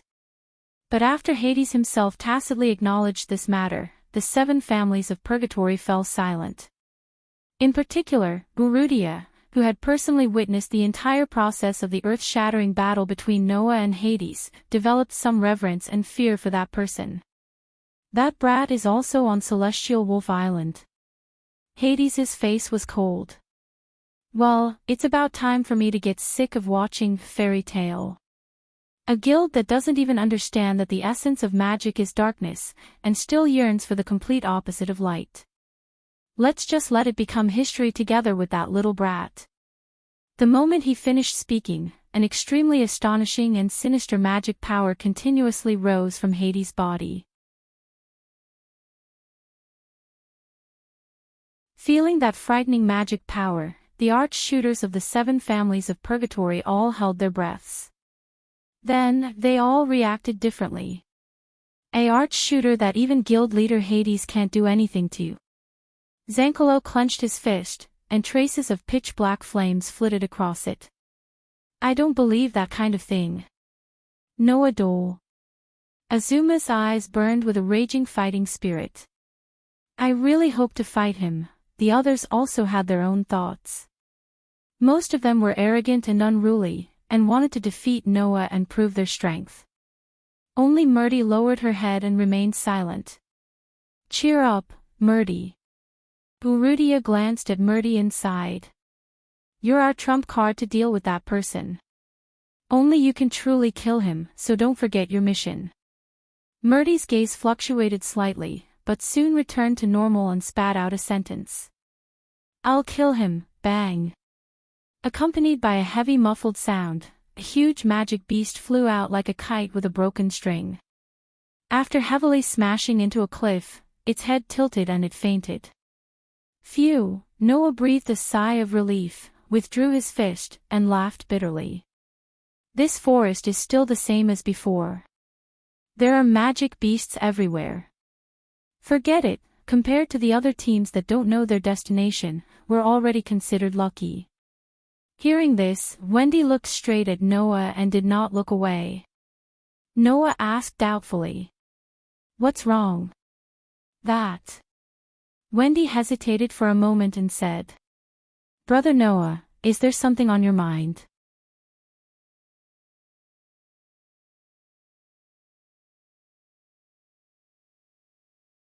Chapter 11:29. Wendy's words caused Noah to be slightly stunned at first. Then, he smiled slightly. "Is it that obvious?" Wendy nodded, her eyes never leaving Noah. Wendy was obviously very concerned about Noah's abnormality. In fact, from the beginning to the end, Noah did not do anything different from before, or acted differently from before. Generally speaking, it was impossible to tell if Noah had something on his mind just by looking at him. However, Wendy was able to tell. The same thing had happened to Mira and Lisanna. No matter how normal Noah acted, as long as Noah had something on his mind, his two delicate fiancées would be able to detect it immediately. According to Lisanna, this was the privilege of being his wife.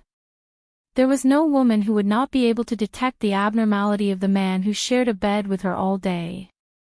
Otherwise, why would most men who cheated on their wives be exposed in the end? This was the reason. This was what Lisanna said. Mira smiled but did not say anything. She had never explained why she could tell that Noah had something on his mind so easily. However, Noah knew that this was probably a little telepathic connection between a man and a woman who were in love with each other. In layman's terms, this was probably the so-called sixth sense of a woman. Wendy was able to detect Noah's abnormality probably because of her intuition as well. At least, that was what Noah thought. "Brother Noah, is there something bothering you?" Wendy carefully expressed her thoughts. "Can I help Brother Noah?" In other words, she wanted Noah to have a chat with Wendy. "There's nothing to hide." Noah pondered for a moment before he sighed. "Actually, I've been feeling a little uneasy since the beginning." "Restless?" Wendy blinked her eyes. Her expression was more or less a little confused. "What do you mean by that?" "It would be great if I knew." Noah patted Wendy's head and looked up at the sky. "It's just that I feel that something big is about to happen here." "Something big?" Wendy's expression was still confused, but she still spoke gently. "Maybe Brother Noah is just overthinking it." "I'd rather be the one overthinking it." Noah shook his head. "But I have a feeling that something big is going to happen here this time." This time, Wendy did not know what to say. Seeing Wendy's clumsy look of wanting to comfort Noah and make him feel better but not knowing what to say, Noah couldn't help but smile and pat Wendy's little head. "Alright, maybe I'm overthinking it. Don't look so pitiful. People who don't know better might think that I don't want you." "Brother Noah." "Brother Noah would never do that," Wendy said.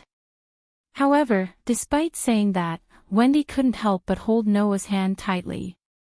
Tears began to accumulate in her adorable eyes as though she was a calf that was about to be sold in the market. It was really pitiful to see her like that.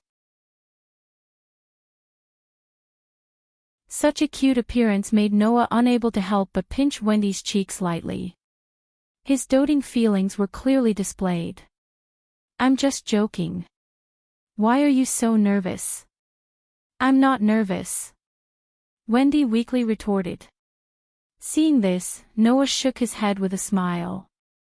He let Wendy hold his hand and said, "All right, let's go." "All right, let's keep going." Otherwise, she'll definitely arrive before us. Lysana had once followed Noah to Celestial Wolf Island. At that time, Noah and Lysana had found Mavis Mausoleum under the guidance of the first president.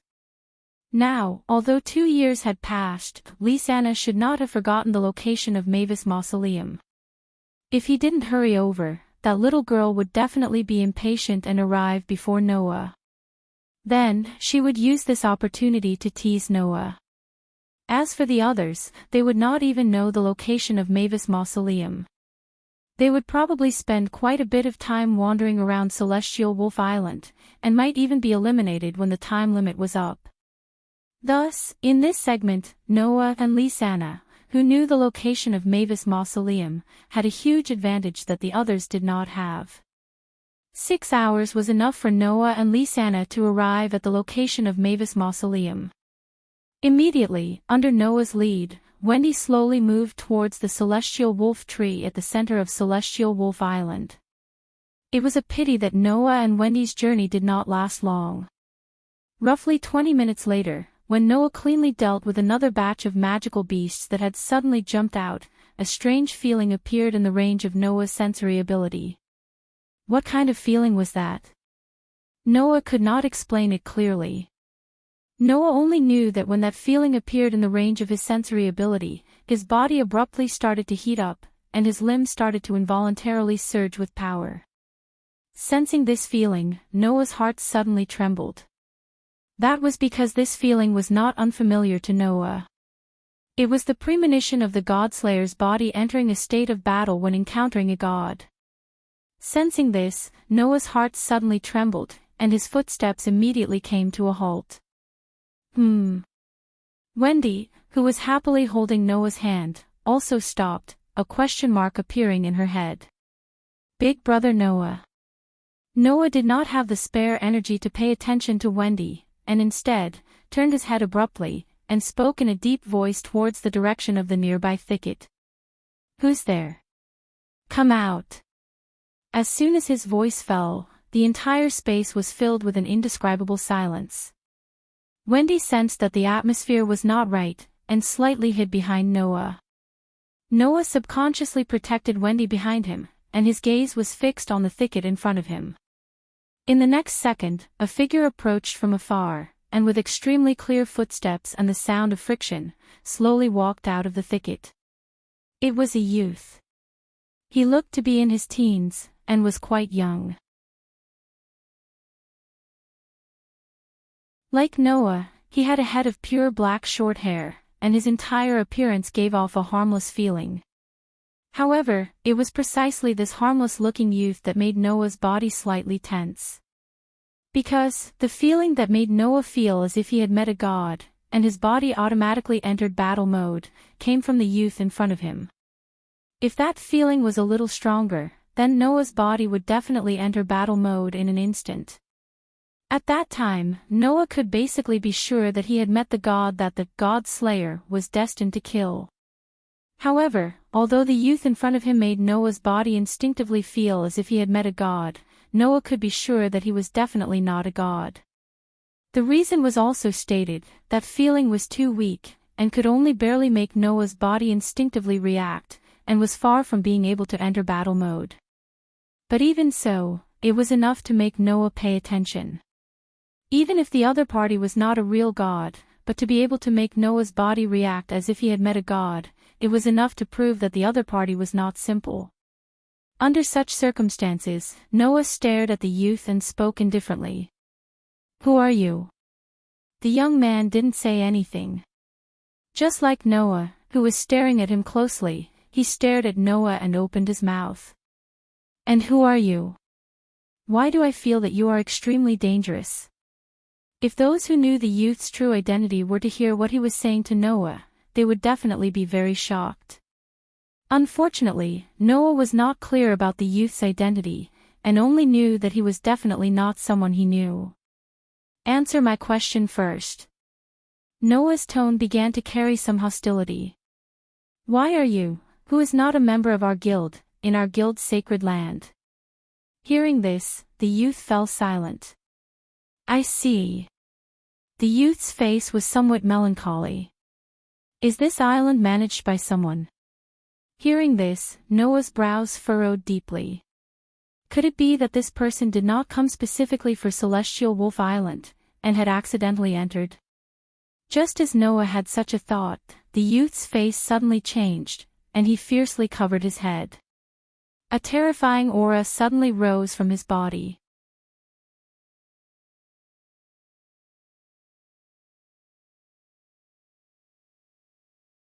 Chapter 1130. Og. The young man who suddenly appeared in front of Noah and Wendy bent down without any warning. His whole face became quite distorted, and he was sweating profusely. He seemed to be in extreme pain. No. No. The young man held his head like this, as if he was suppressing something. He groaned in pain and grief. Wait. I'll leave now. I'll leave now. Don't come out at this time. Please don't come out at this time. However, as the young man's pained and sorrowful voice echoed in the surroundings, something that seemed to be hidden in the young man's body seemed to ignore his will and crazily poured out, causing a terrifying aura to surge from the young man's body. Feeling the sudden surge of terrifying aura from the young man's body, Noah's pupils shrank, and in the next moment, his heart suddenly trembled. Oh no! Without any hesitation, Noah turned around and hugged the bewildered Wendy. Oh! At the same time, as if he was suppressing something in his body, the young man, who was holding his head with a face full of pain, suddenly let out a loud cry. Whing! Along with a strange trembling sound, a fog-like darkness surged out from the body of the youth who was screaming in pain. It was like the purest darkness, containing an extremely dense wave of death, a darkness that was so terrifying that it made people despair. The dense darkness, like a fog, surged crazily with the young man's body as the center. Then, like a pitch-black airflow, it revolved around the young man's body, and gradually formed a pitch-black protective shield. Ah! In the pure darkness, the young man screamed in pain, and his pair of extremely dim eyes suddenly turned into a strange red color. Immediately after, the dense darkness that constantly revolved around the young man's body suddenly exploded like a violent impact. Dong! In the blink of an eye, the terrifying darkness turned into a violent gust of wind that covered the entire surrounding space. At this moment, Noah just turned around and hugged Wendy in his arms. In other words, the whole change happened in less than a second. Thus, in order to protect Wendy, Noah's body was also covered by the thick darkness. Noah only had time to hug Wendy before everything in front of him turned into darkness, depriving Noah of his entire vision. At this moment, Noah felt as if his entire body had sunk into a bottomless swamp.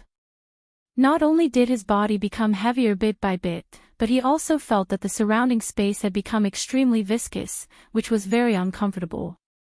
Then, a strange phenomenon occurred. Buzz! In Noah's heart, the outline of the stone plate that was connected to the 10 pattern suddenly trembled and emitted a shocking light. Naturally, only Noah was able to detect this phenomenon. It was precisely because he noticed this phenomenon that Noah's heart suddenly tightened. He finally understood something. Immediately, the violent storm-like dense darkness slowly receded from the space and gradually dissipated. Noah only felt that his entire body that had become incomparably heavy suddenly became light again. In the surrounding space, the extremely uncomfortable stickiness also suddenly receded, and everything returned to its original state. Thus, Noah quickly opened his eyes. Everything that entered his eyes made Noah stunned for a moment. In the range of Noah's vision, the forest that was previously full of vitality directly turned into a land of death. Whether it was the flowers, grass, trees, wood, or even the air, all of them seemed to have been sucked out of life and all of them withered. What is this?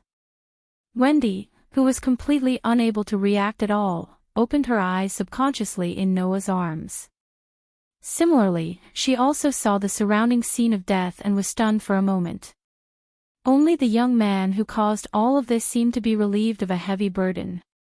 He half knelt on the ground as if he had exhausted all his strength. While panting rapidly, he looked at Noah with an extremely incredulous expression. You didn't die." The young man couldn't help but be shocked. From the changes in the surroundings, it could be seen that the dense darkness that originated from the young man just now could suck out all of life and cause life to wither in an instant. And obviously, humans were also in the same category. An ordinary human, if deeply trapped in the dense darkness just now, would have all of his life force sucked out and become a dried corpse. Noah, on the other hand, was not affected in the slightest. How could the young man not be shocked? But Noah did not seem to be surprised at all. Holding Wendy, he stared at the young man who was looking at him with an incredulous expression and said word by word. "You have the curse of God on your body." Yes. This young man had the curse of God on his body. Therefore, even if the young man was not God, he could still make the God Slayer, Noah, as if he had encountered a god. However, it was quite weak. Therefore, when the dense darkness erupted, the authority in Noah's body that was called the God-slaying power reacted. The reason was this. And the young man's expression suddenly changed after hearing Noah's words. The way he looked at Noah also changed. "So that's how it is." The young man stared at Noah, shocked and calm as he said this. "Do you have the same thing on your body?" After saying this, the young man seemed to deny his own statement and shook his head slightly. "No, that's not right. The thing that exists in your body is not a curse, but it is the same as the curse in my body, the power of God." Hearing this, Noah slowly clenched his fist.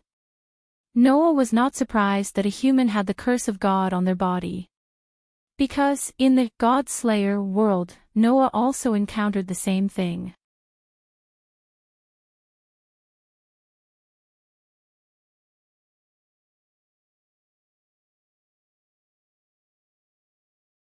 Chapter 1131. Whoosh! In the vast and dense forest, there was a black shadow that ordinary people could not compare to. One could only faintly see a black line flashing through the forest at an extremely fast speed. It caused a faint sound of breaking through the air, reverberating throughout the entire space. The trees in the forest were quite dense. It could be said that even the furthest distance between two trees was only a short 2 to 3 meters. With the black shadow's speed, it could cover this 2 to 3 meter distance in the blink of an eye. Traversing through such a dense forest at such an astonishing speed. Then it would definitely knock into a tree trunk in an instant, right?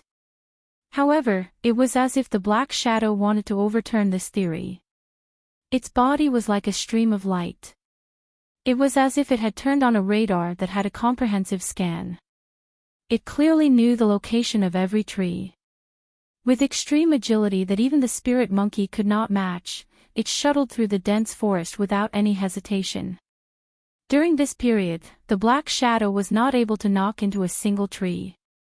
Moreover, it was carrying a petite and cute young girl in one hand, and a young boy in the other, but it was not affected at all. This degree of agility and dexterity was simply shocking. Who? Gradually, the speed of the black shadow was like a gust of wind, bringing along a whistling sound as it swept up layers of fallen leaves on the ground. Like an arrow released from a bow, it shot rapidly towards a certain direction in the forest. With such a speed, Wendy could not even open her eyes. She could only close her eyes tightly, her small hands tightly grabbing onto the clothes in front of Noah.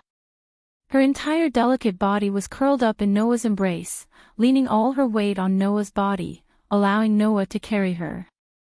With this speed, it would not take long for Noah to reach the camp of Fairy Tale on Heavenly Wolf Island, right? As long as there were no obstructions. Traversing through the dense forest, Noah's expression suddenly froze, and he abruptly halted his footsteps. Gee! The overly violent speed caused Noah's feet to rub against the ground as he suddenly came to a halt. He rubbed against the ground for a long distance, setting off a large amount of dust along the way. It was only after a while that he finally stopped. Whing! Almost at the same time, a series of tremors suddenly reverberated around Noah.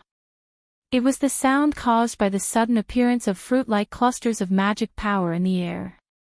Dazzling fruit-like clusters of mana appeared around Noah without any warning, completely surrounding him. Immediately after, those demonic energy-like clusters suddenly blossomed with dazzling light. Bang!